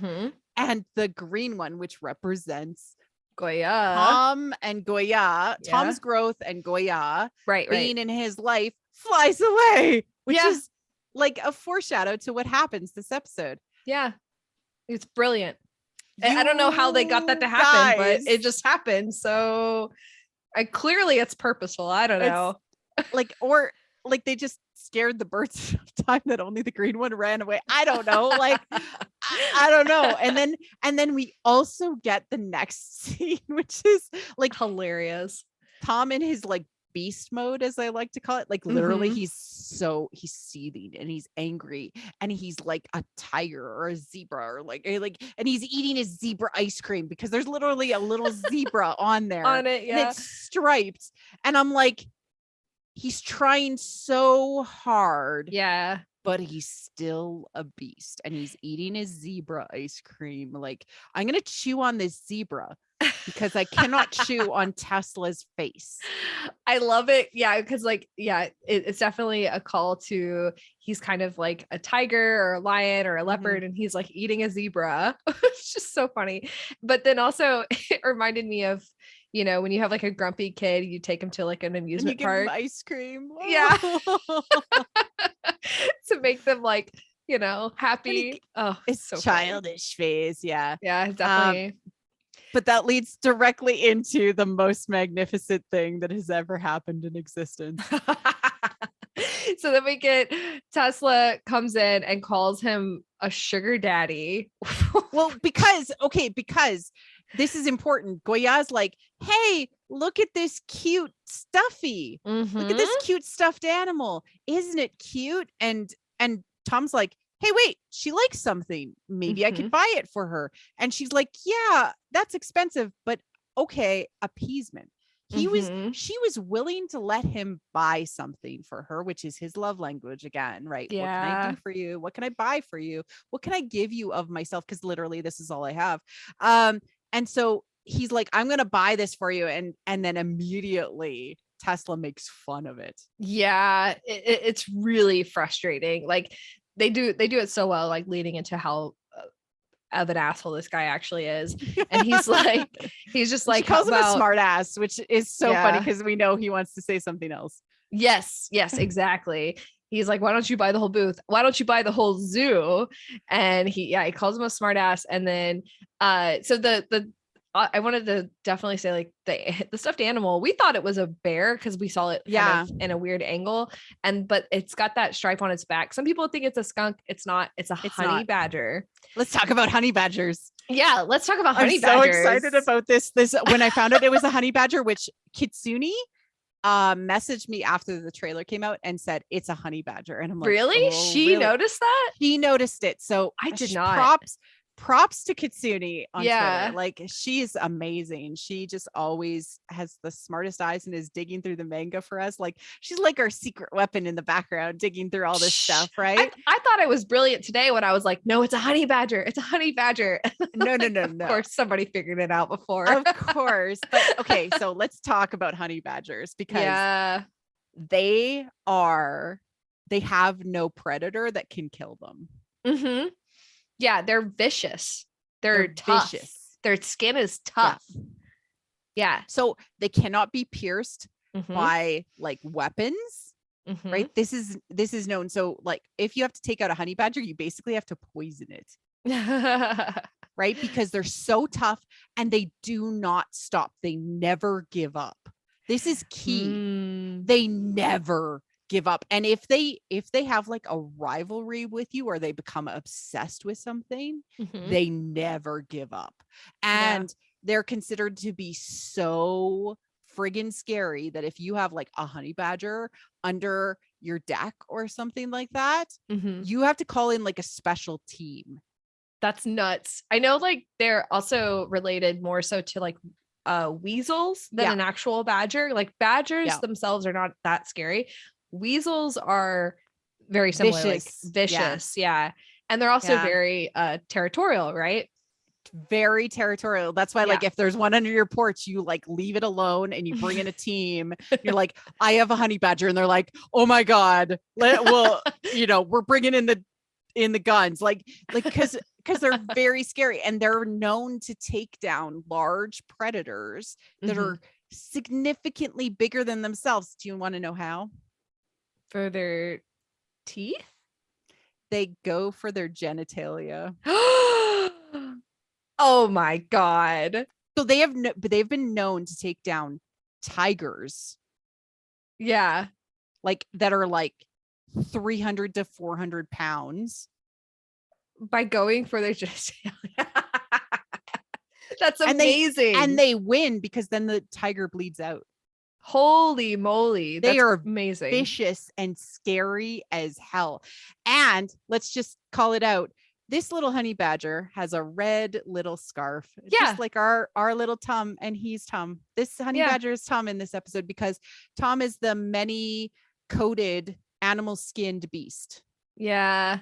He has a black jacket and he wears a lot of black and white, just like this honey badger does. It's really funny.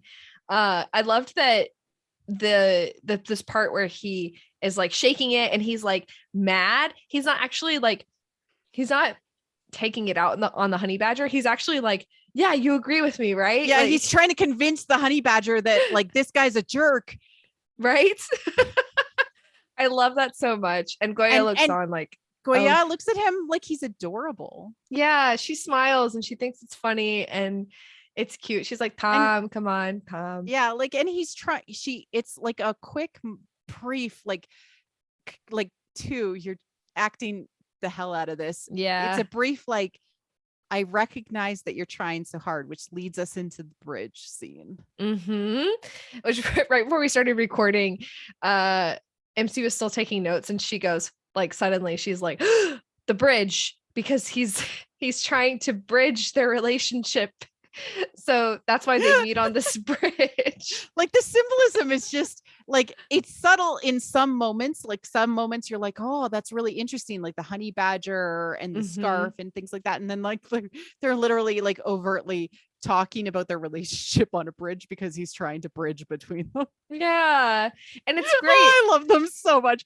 I love this production. This is unbelievably good. Yeah, it's so good. So they have like this whole conversation here where they clear the air, right? And this is reminiscent. So good. Yeah, it's so good. It's reminiscent of the Japanese version. It's a very similar conversation, but there's a lot more that's put on the line here, I think, because Gorya says, we're not a couple. Like, I didn't agree to this. I hope you know that. And he's like, yeah, I know. He's like, but when I have enough confidence, like, I'm gonna ask you again, basically.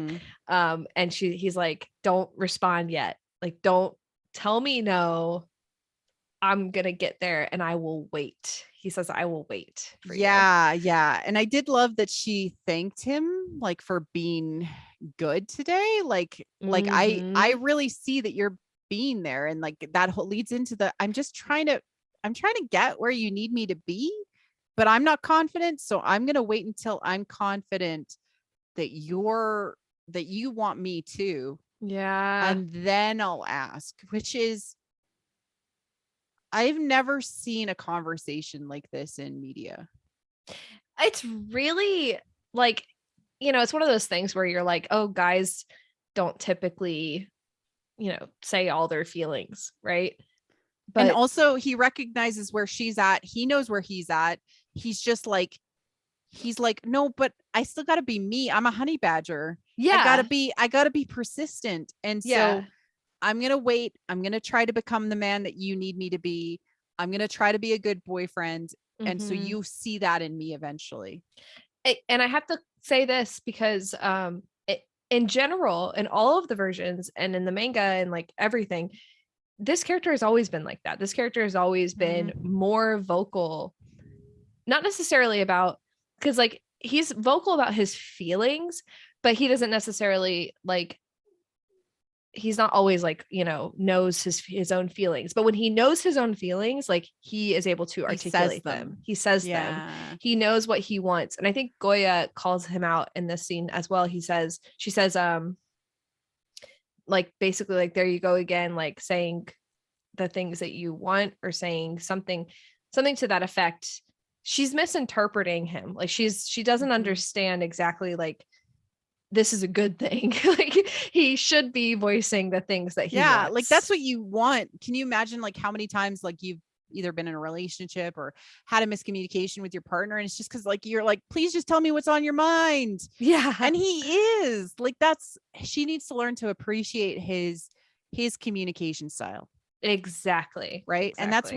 that's where we talked about at the top of the episode, like that's something that you have to change for. You have to understand that the other person communicates differently than you, and that's okay. You just have to start to understand the language that they speak. And then they have this wonderful selfie as a couple, a, Yes. a couple selfie. Um, and okay. And then he I think goes, I saw somebody say on Twitter, I need this selfie like now. yeah, Like, yeah, please drop the selfie. We need it. yes. And then we have a brief flashback to show her confusion about the situation as he's starting to reach in to grab the phone because he's bringing up the phone conversation. Mhm. I talked about on Twitter how I wanted this fanny pack to because like fanny packs are just like so weird for me to see on garb. Yeah. But like he has this fanny pack, and I was like, something in there is for Goya. I would like Mhm. it to be a first aid kit, and like he's got other stuff for Goya in there, but the only reason he's wearing the fanny pack is because it has something for Goya in there. Like he's worried about her, or he needs to do something for her. And I was right in a weird way. Yeah. It went into the whole betrayal plot and everything, which was Yeah. very strange. And it is very weird that I like this idea because it's like, he had this mysterious thing on him. We didn't know what it was. And then he like Yeah. goes to take out the phone, and it's like, oh, he's going to give her the phone. And then it's like, oh no, he's not going to give her the phone. Like, Yeah, because he's she because starts she to, lies. yeah, she She starts to lies. lie. Yeah. And so he puts the phone away. And again, it's like she says to him, don't bother buying me a new one Oh, because we're breaking off this communication. Again, with the yeah. phone being the metaphor for the miscommunication, or like, you don't need to bother buying me a new phone because frankly, I don't plan on giving you my new number. Yeah. I just Wow. broke my heart. And again, he's still like giving her some slack. He's still Mhm. like, he doesn't really know what to do or how to handle the situation. He just knows, he's like, okay, let me go away for a minute. Like, he's like, I'm going to go to the restroom. Gonna walk away. I just need Yeah. to like come about this again. I'm not giving up, but just need to walk Yeah. away. he walks away and he's like looking at his phone. And he's probably looking at the couple selfie. Oh no, he's looking at her phone. Oh, he's looking at her phone? Yeah, I thought that was weird too. He took out her phone, I thought.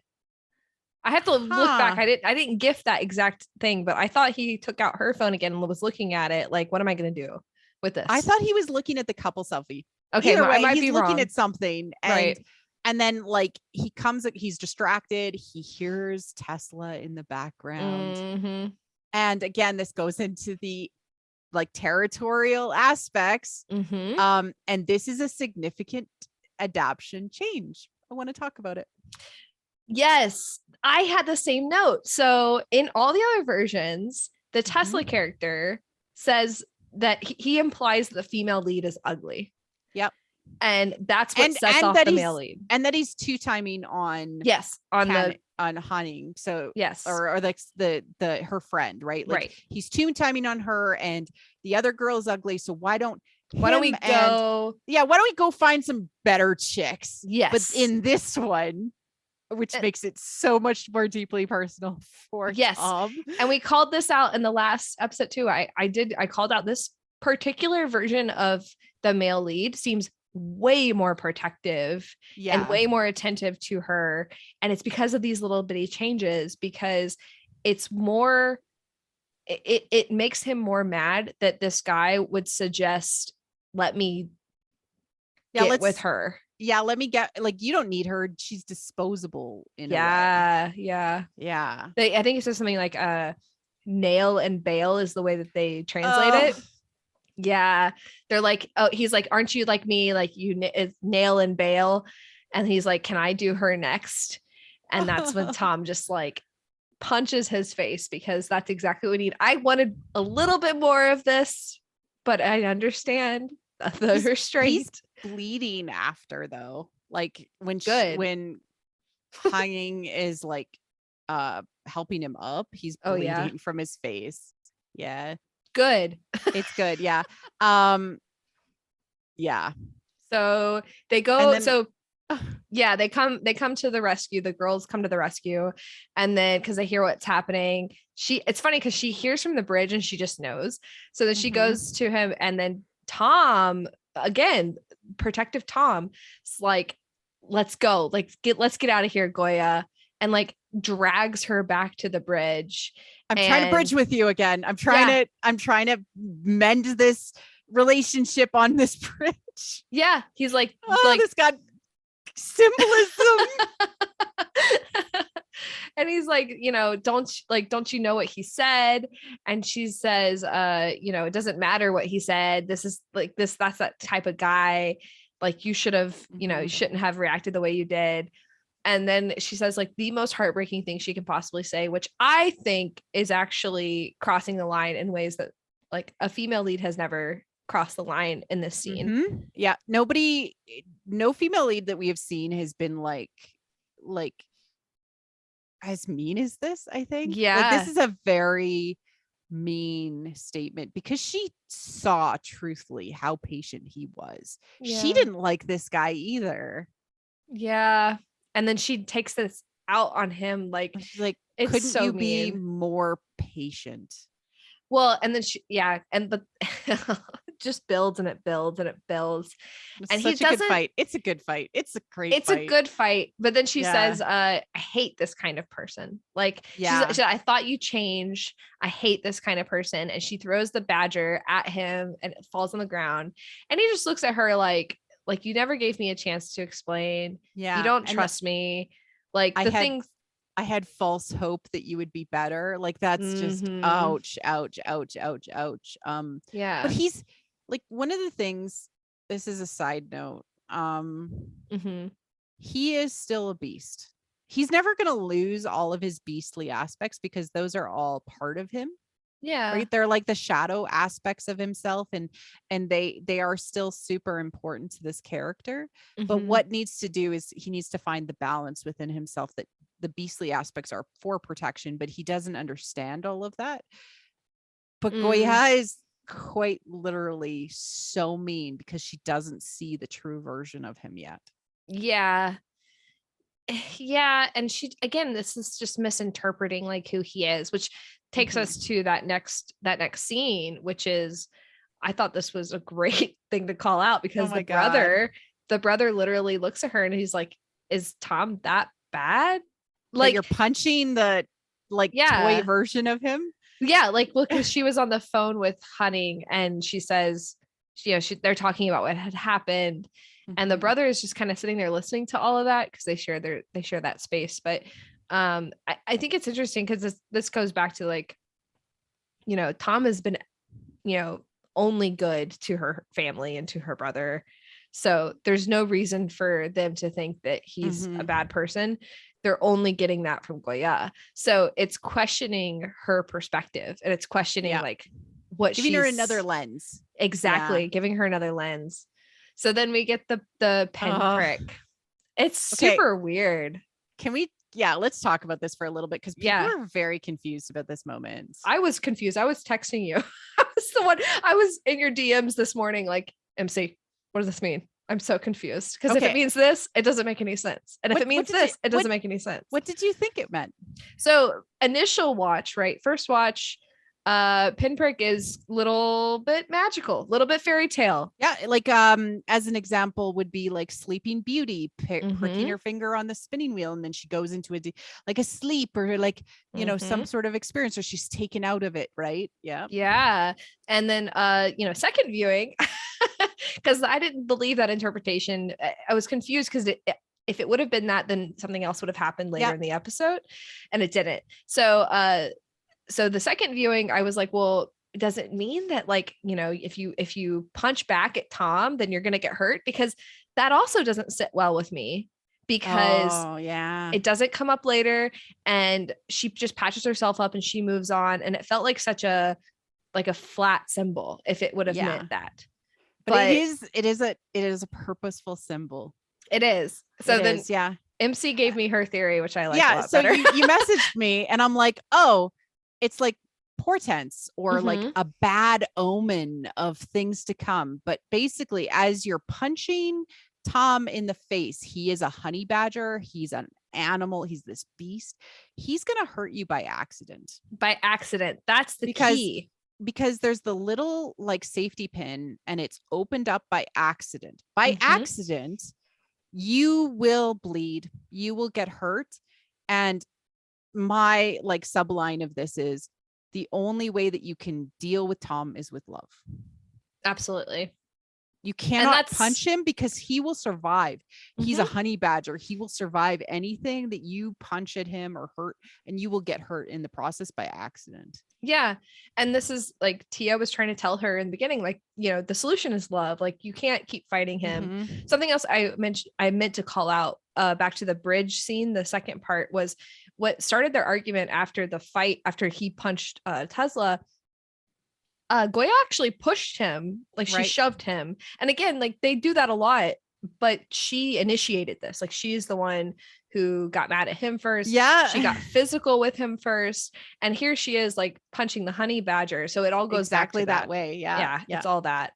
It's all I love that symbolism together. And again, this is all so purposeful. and like, I feel like I'm constantly fangirling over just the choices that are being made. I am fangirling absolutely after the show. Like I watch it the first time and I just absorb and enjoy the show.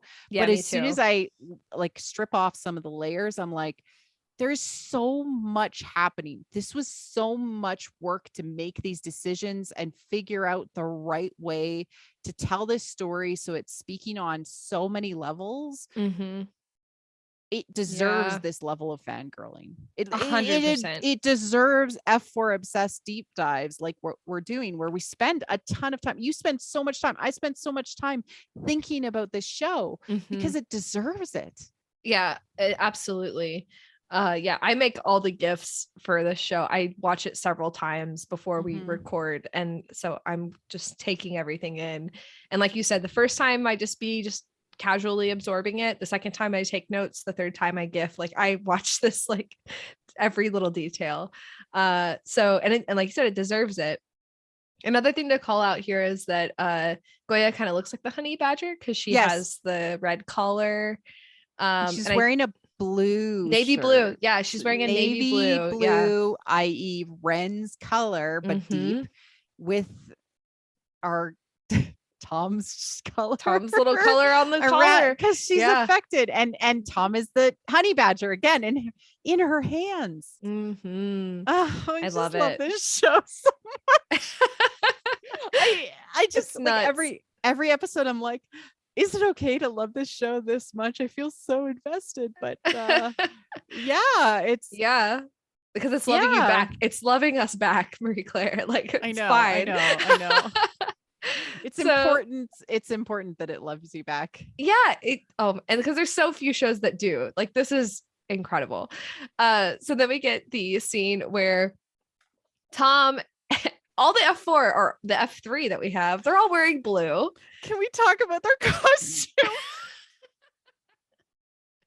I mean, what's there to say other than like they're clearly all being affected by Ren and the fact that they need to stick together and they all need to be in this together. And originally when I saw them all because I saw this in the trailer and I was like, or like maybe it was the Filipino trailer, Philippines trailer.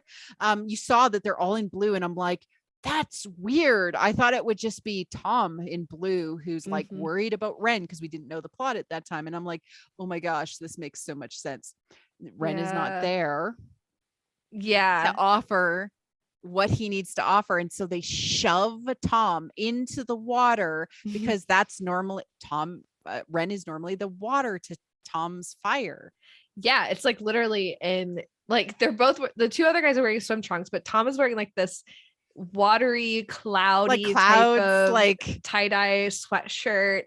I love that he's covered up. Like, cause again, it's like he's guarded. Like there's, again, they could have made him shirtless here. We all know that Bright is like fit. Like I don't understand. I have a question about this. Yeah. Since you're on this topic, why is he covered? Oh, I think that he's hiding still. I think that after what happened, he goes, he's because also he's contemplating, should I just go back to like how I was? Like it would be easier if I just went back to how I was. It would be, yes. It's going back to the mask and all of that. I also think that, okay, so I know we're probably not getting the Canada trip, but I'm wondering if we're going to get the I'm saving you from disaster aspect of the trip somehow. Because I'm like, I'm obsessed with them going on a trip together. Sorry, this is with every hunting, episode. Like, it's like a trip. Are we gonna do this? Are we gonna do this? Yeah.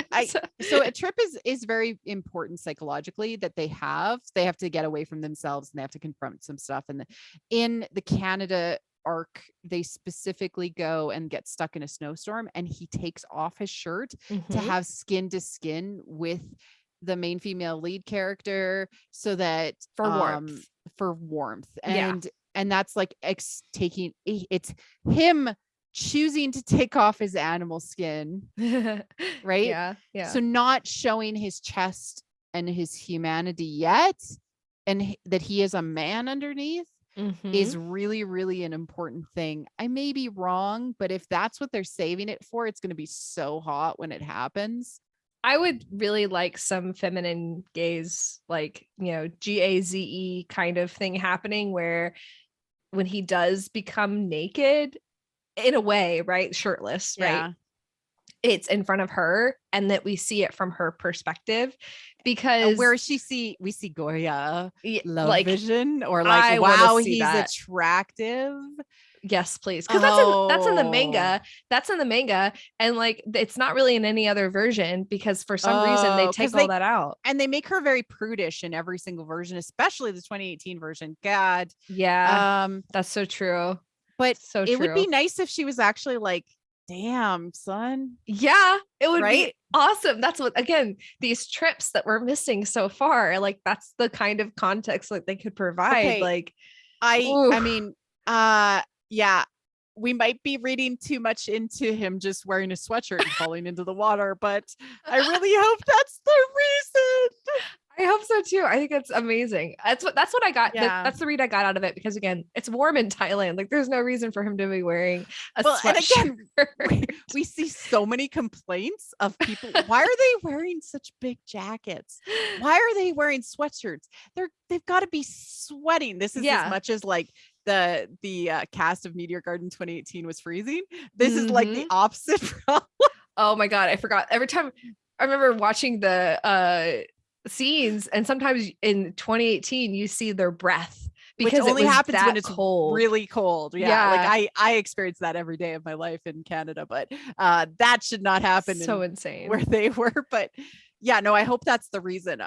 There's a couple of kind of symbolic things. Pools are cleansing. Yeah. Kevin and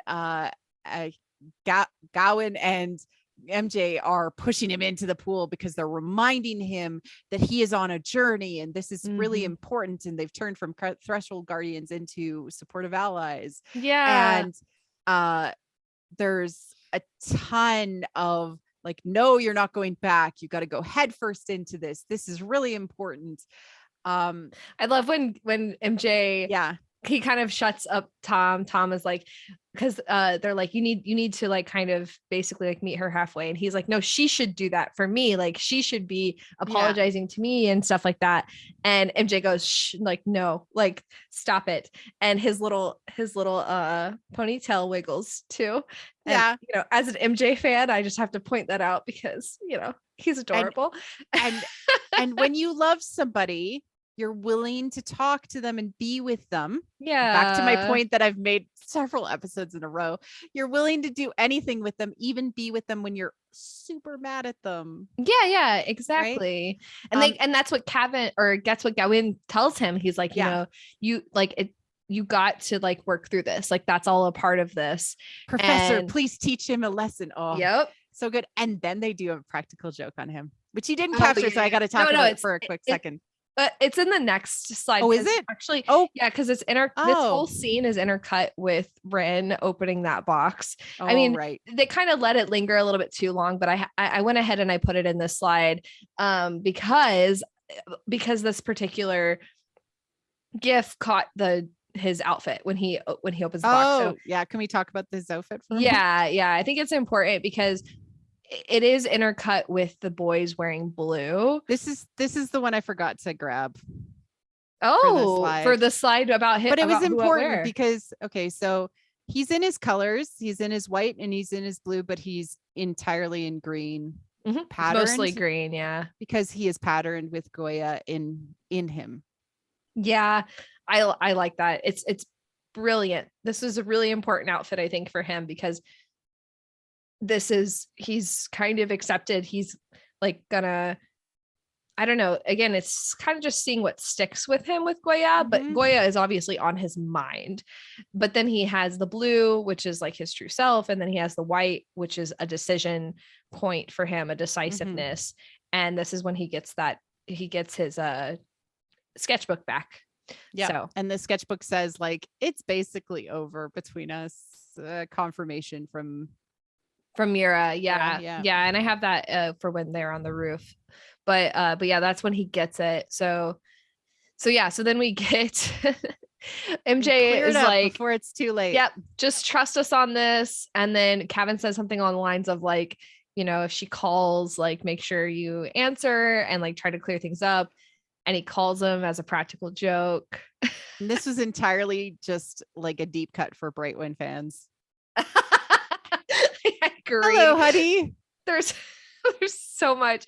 I love the like light flirting that they do. And like I've watched I watched a little bit of Together.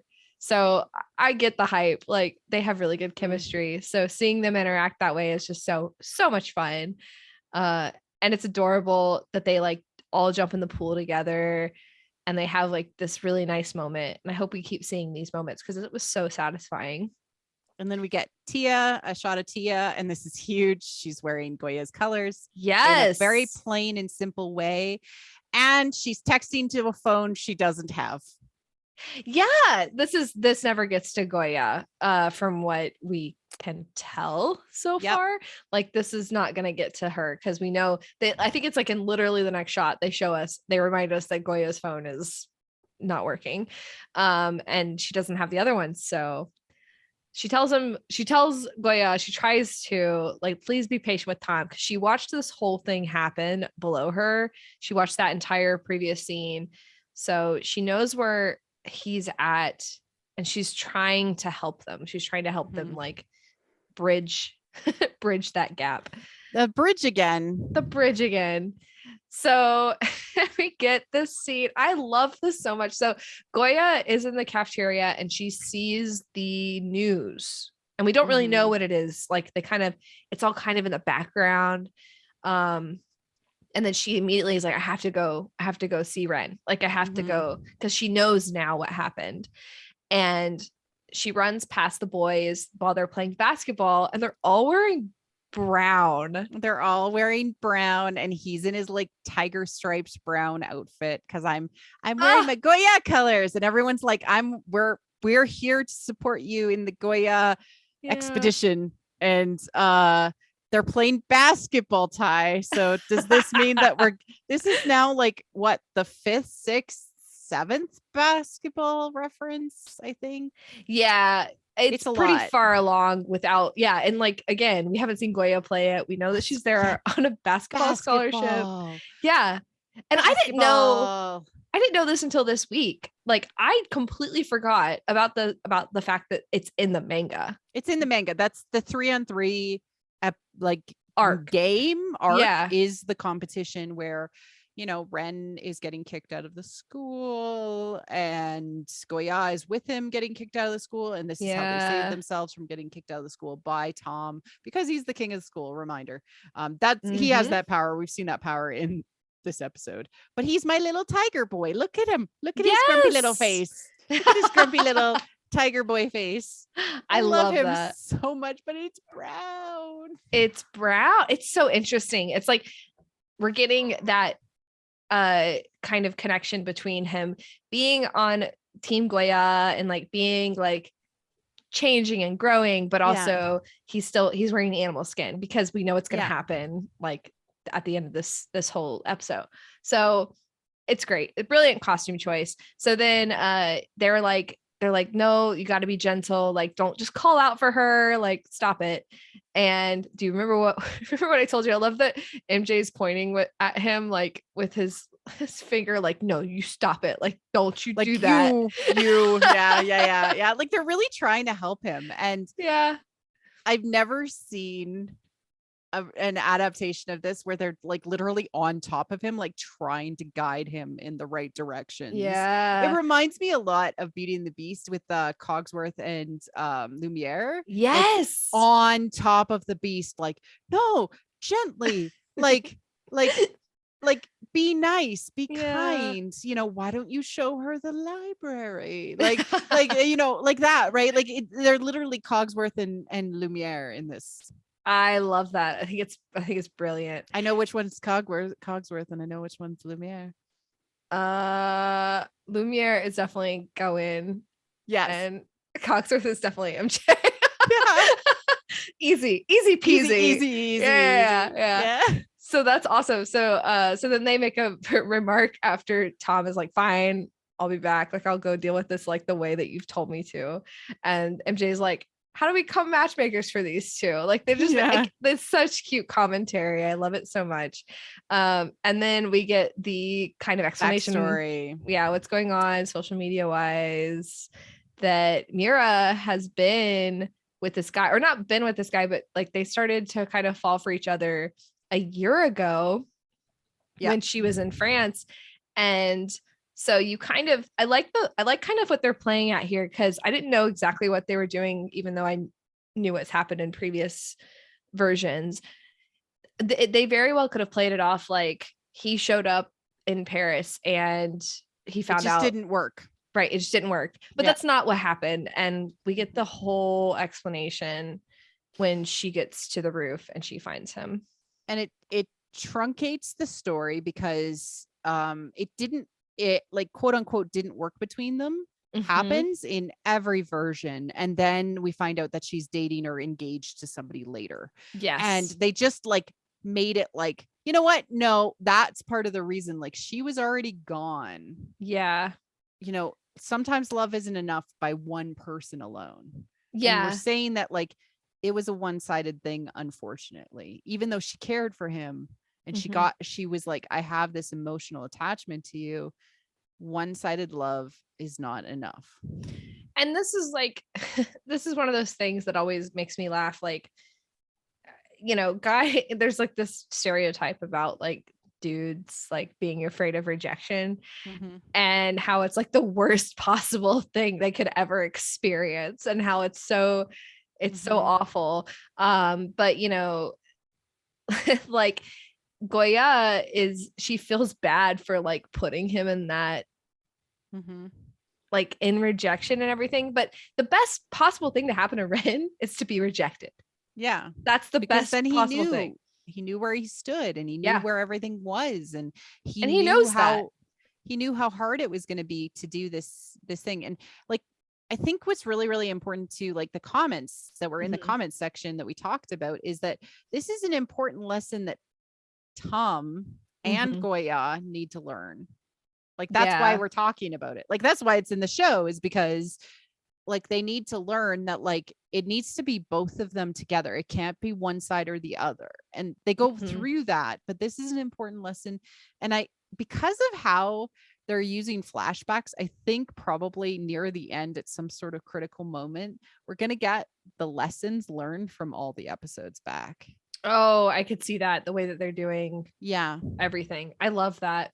Love alone is not like you can't just enough. Yeah. Loving only alone, like I'm alone in love, is not enough to make something work from a relationship perspective. Yeah, that's something that Tom is going to have to learn. And it's going to be through Ren and through Gorya having them together. He's going to learn that because Ren learned it. But yeah, so then that we see like the sketchbook again, brilliant storytelling. So brilliant.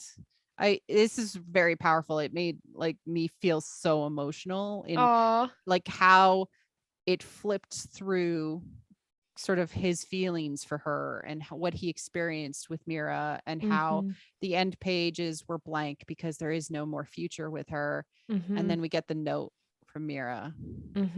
Yeah, which says like, I hope you find a love that's better than me. Yeah, I wish you find a new love that's better than me. And he kind of cracks at that moment, and he's like, that's the truth. Like, because it's so much more heartbreaking than it just being like it didn't work out. It's like, no, it did work out, and then it didn't. Like, you know, we worked out for a short time. It was the best time of my life, and then she drifted away from me, and then I couldn't be there anymore. And that's just so heartbreaking. So then we get Gorya. He's crying. He's crying throughout this whole thing. And then she's crying. And it's really just like a mutual comfort situation, because she feels like she sent him to get hurt, and he feels like heartbroken because of where he's at. Yeah. And then she's like, you're not worthless. Which wow, this is powerful. This like, you're precious to me. Can you imagine what would have happened to me had you not been there? You are valuable, Ren. I see your worth, you know. And and he's just like, this is why I'm going to protect you, and I'm going to become your Black Knight, i.e. I'm now in black.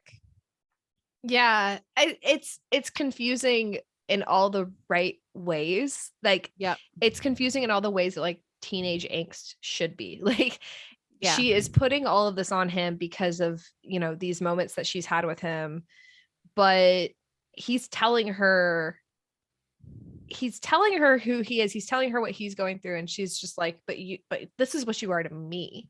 Like, don't you realize that? Don't you see that? And that's important for him and his like long-term growth. Yeah.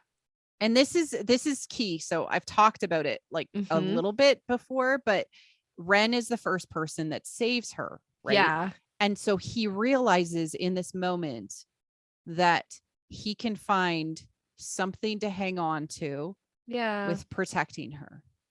he has something that sticks, that he Mhm. knows he can rebuild himself around the concept of protecting this girl that needs protecting, because he doesn't trust Tom in Yeah. protecting her. And it may not be, it is love, maybe it might be, but he's so chill and cool. I don't know that he would be anything that Gorya asked him to be. I think Yeah.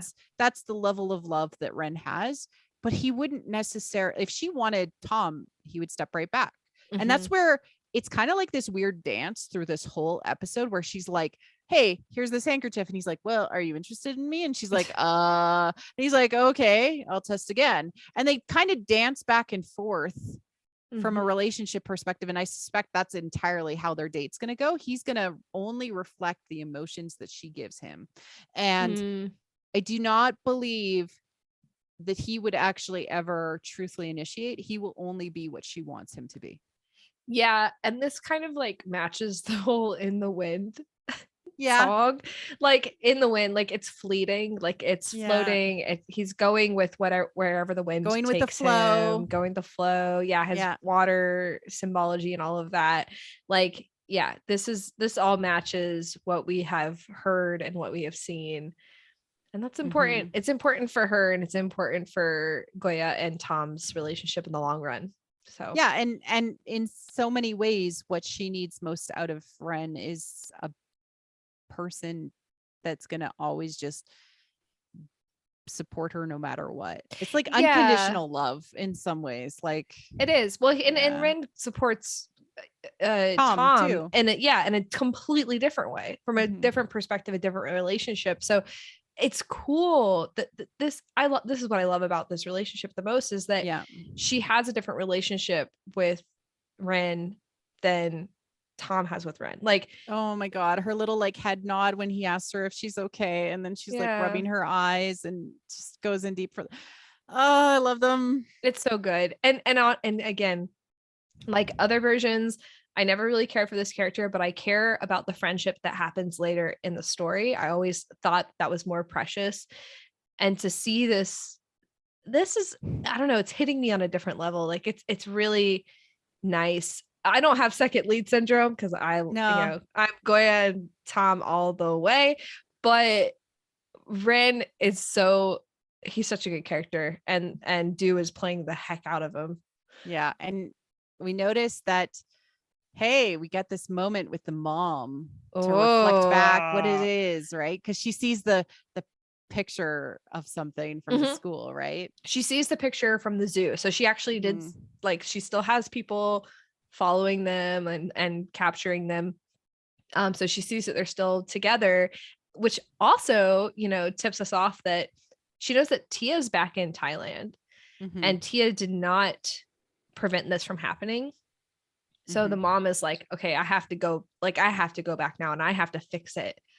And she explains the whole tulip thing and about how, you know, everything changes. She even says, like, have you heard of the Tulip Mania? But then she says it's a tulip crisis. It's a tulip crisis. She's Tulips are so rallying. right. She's like so melodramatic about it. It's so funny. The I love more this dangerous character. it will get. I love her. And the Yeah. fact that her name is Roselyn is like, I'm the mother of the rose. Like, Yeah, yeah. yeah. Yeah. That's Yeah. interesting. Again, flower metaphors. She Yeah. should know better. But she says here, the higher something rises to the top, when it crashes, the more dangerous it will get. Yeah. Because she thinks again that Gorya is like a tulip. She throws that tulip on the table, like, Yep. this is gonna be Gorya. She's gonna fall, without recognizing that she's using the wrong Okay. she's using the So wrong symbol. we have to speculate just very momentarily at this, but Okay. Tom witnesses all of this. So Mhm. I have a question for you. Is he equally going to blame Gorya and Ren, or only Ren? I think both, because that's going to help us get to the basketball game sooner. Because like that's the plot, Traditionally, right? that's what happens, right? He blames Yeah. both of them. Yeah, And yeah. I kind of feel like he may only blame Ren. Yeah, And Gorya initially. will protect him, Mhm. and then he'll blame both of them. Mhm. I could see that. Again, this version of Tom, this version of the male lead's very different. Yeah. Like he's not so different, but he is different in the way that he initially like reacts to things. He's different in the way that he like puts certain things into perspective, and he's way more protective over her. So and he's holding her phone, so he's thinking about her, which I again, it's the Arthur meme with the fist. But okay, so can we just talk about how hot Bright is in his angry face in this moment? He does that angry smolder so well. Oh, it's so good. I wish I would have caught it a little bit longer. And like he looks like a little tiger. Like, oh my God. I just, it's so good. Yeah. When it ended, like, you know, the petals fly across the screen at the end, like when it's done, I screamed. I was like, oh my God. Like that's where you're leaving it. How? I have to wait another week to see him kick the trash can. I want to see him kick the trash can. You wanted that so bad. I thought it was going to happen at the end of this episode. I thought that he was going to declare like, Ren, you're out of the F4. But you know what's funny? Again, still following the Japanese format. It's still following the beginning and the end for the most part. I mean, that starts to disintegrate. It's going to change. It's going to change next episode. So episode 7 of the Japanese version does have the epic F4 fight. I don't know what's going to happen after that. Like, honestly, like, I don't know. I'm going to have to see. I have to go back. I'm still kind of watching each version as certain things happen, because I don't want to be too spoiled too far ahead, but I want to know certain aspects, like, you know, for our purposes. But yeah, it's still mostly following the Japanese format, except for parts between where it deviates a lot. And again, with Tom, that starts to get like a little messy in the second season, because they did some of the second season plot in the first season, and like in the Hana Yori Dango version. And again, like, I want to see more of 2018 in there, because 2018 does things that none of the other versions do, because they follow the most plot points. And, you know, like, it's interesting. I'm cool with them following Hana Yori Dango as much as they need to, because of how short this is, but I can't believe we only have 10 episodes left. I mean, like, I can see what they're doing, and I can see, you know, the fiance plot's going to be really big. The fiance, the arc is going to be really big. And that'll be interesting. It's going to be, like you said before, it's going to be a lot of heartache. It's going to be a lot of bittersweet moments. And we're right here to hold your hand through all of it. But and to talk it hard. through, and like how things are presenting, and to just give love to this show, because it absolutely deserves all of this love. 100%. Like, and more. I wish we could. I wish, you know, sometimes I wish I could speak Thai at least a little bit to like interact with some of these creators, because I hope they know, and I think they do. You know, the director saw our show a couple of times on Twitter, posted, so at least he knows, like, PO, like, the director Patha, he knows that the show exists. Like, he knows that somebody's doing a deep dive. At least I don't know how much of that he understands that we do, but he saw it and he liked it on Twitter.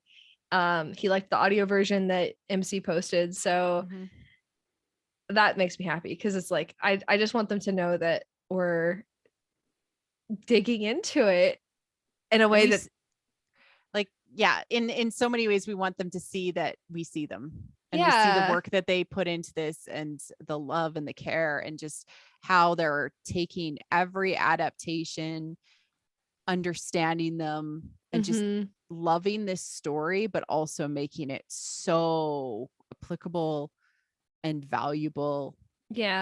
Absolutely. Exactly. All the changes that they've made, everything, we see it all, and it's so appreciated. It's valued. And And this ties to what I talked about at the start of the episode, which is, can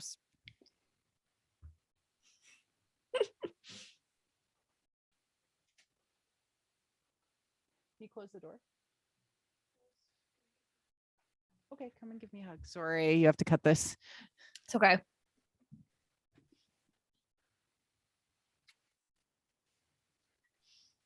Almost done.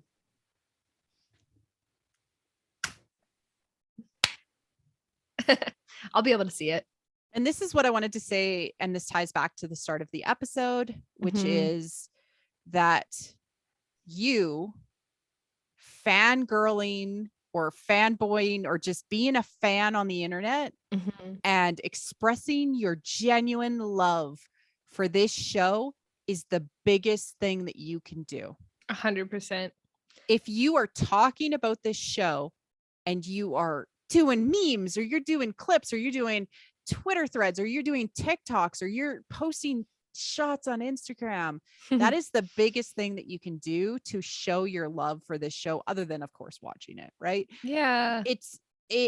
What it'll do is it'll create a fandom past the fandom discourse, because the more you talk about it, the more it's going to throw it into other people's circles, and they'll be like, huh, that's interesting.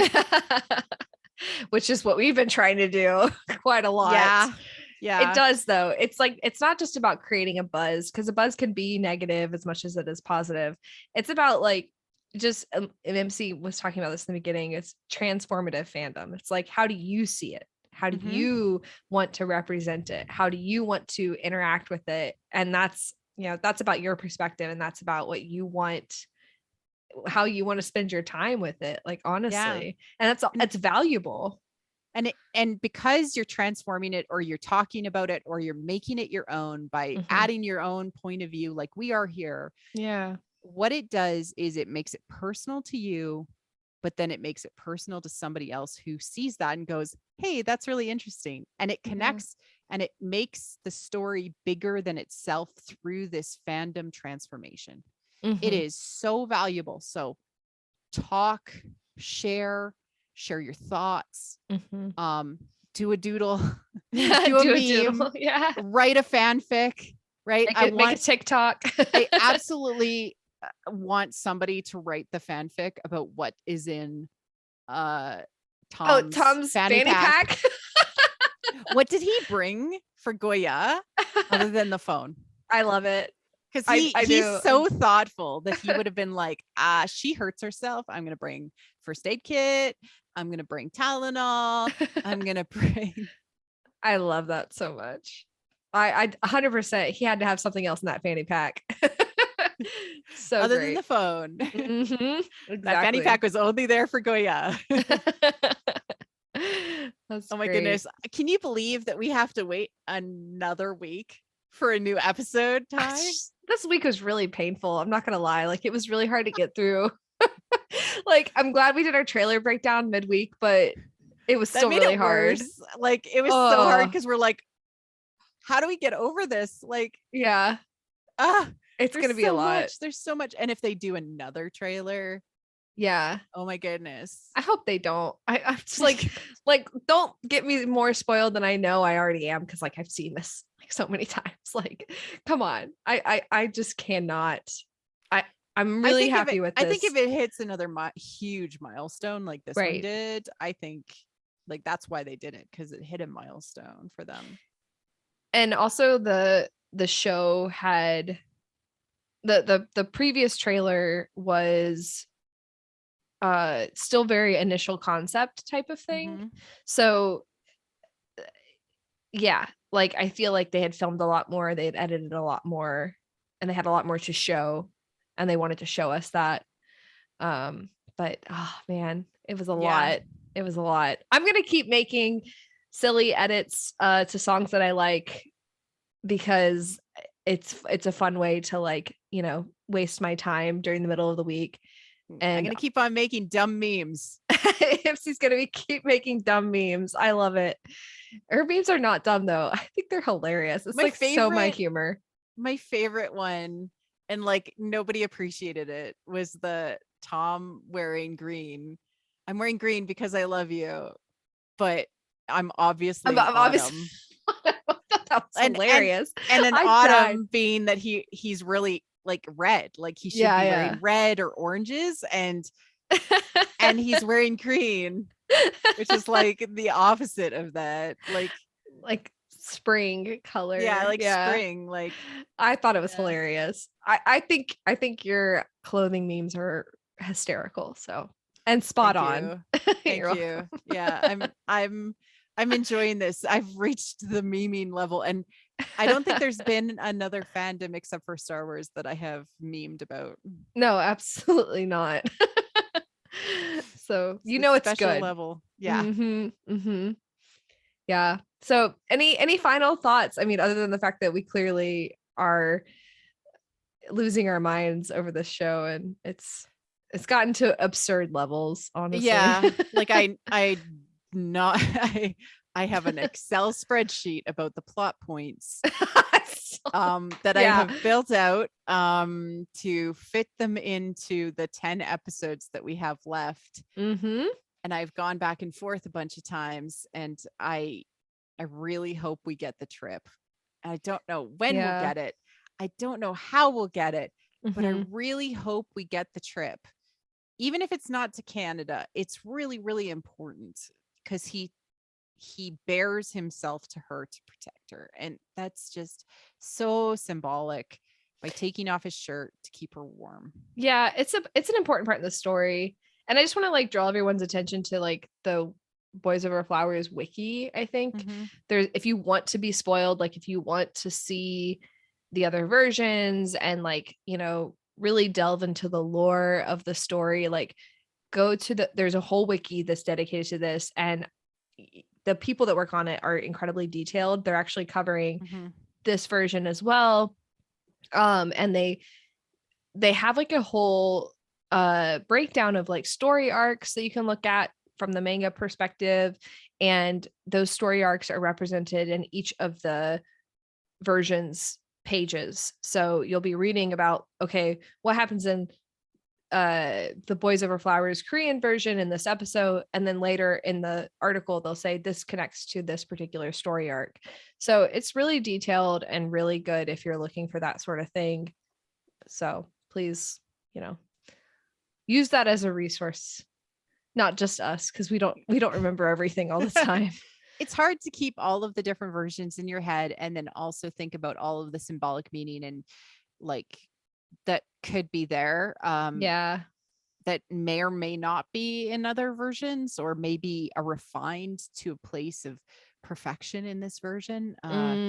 So yeah, we're trying, and you know what, we missed stuff. So feel free to let us know, especially like the Thai cultural stuff, because that's where we so appreciate it, because we're both in North America. We don't necessarily know everything, and we try. Really, really appreciate our friends who have joined our community to help us. And thank you guys so much again. Please let us know in the comments like how you felt about this episode. Like honestly, go on your tangents. We read everything. Your thoughts, your metas. Like we've gotten some amazing thoughts in our comment section. It's a great place to have a conversation after each episode. It totally. There's a lot of really good conversations. I think that's it for this week's episode. I really appreciate it. Just a reminder, I'm what the fiction in the comments. If you're like, oh, who's that person replying to me being like hearts?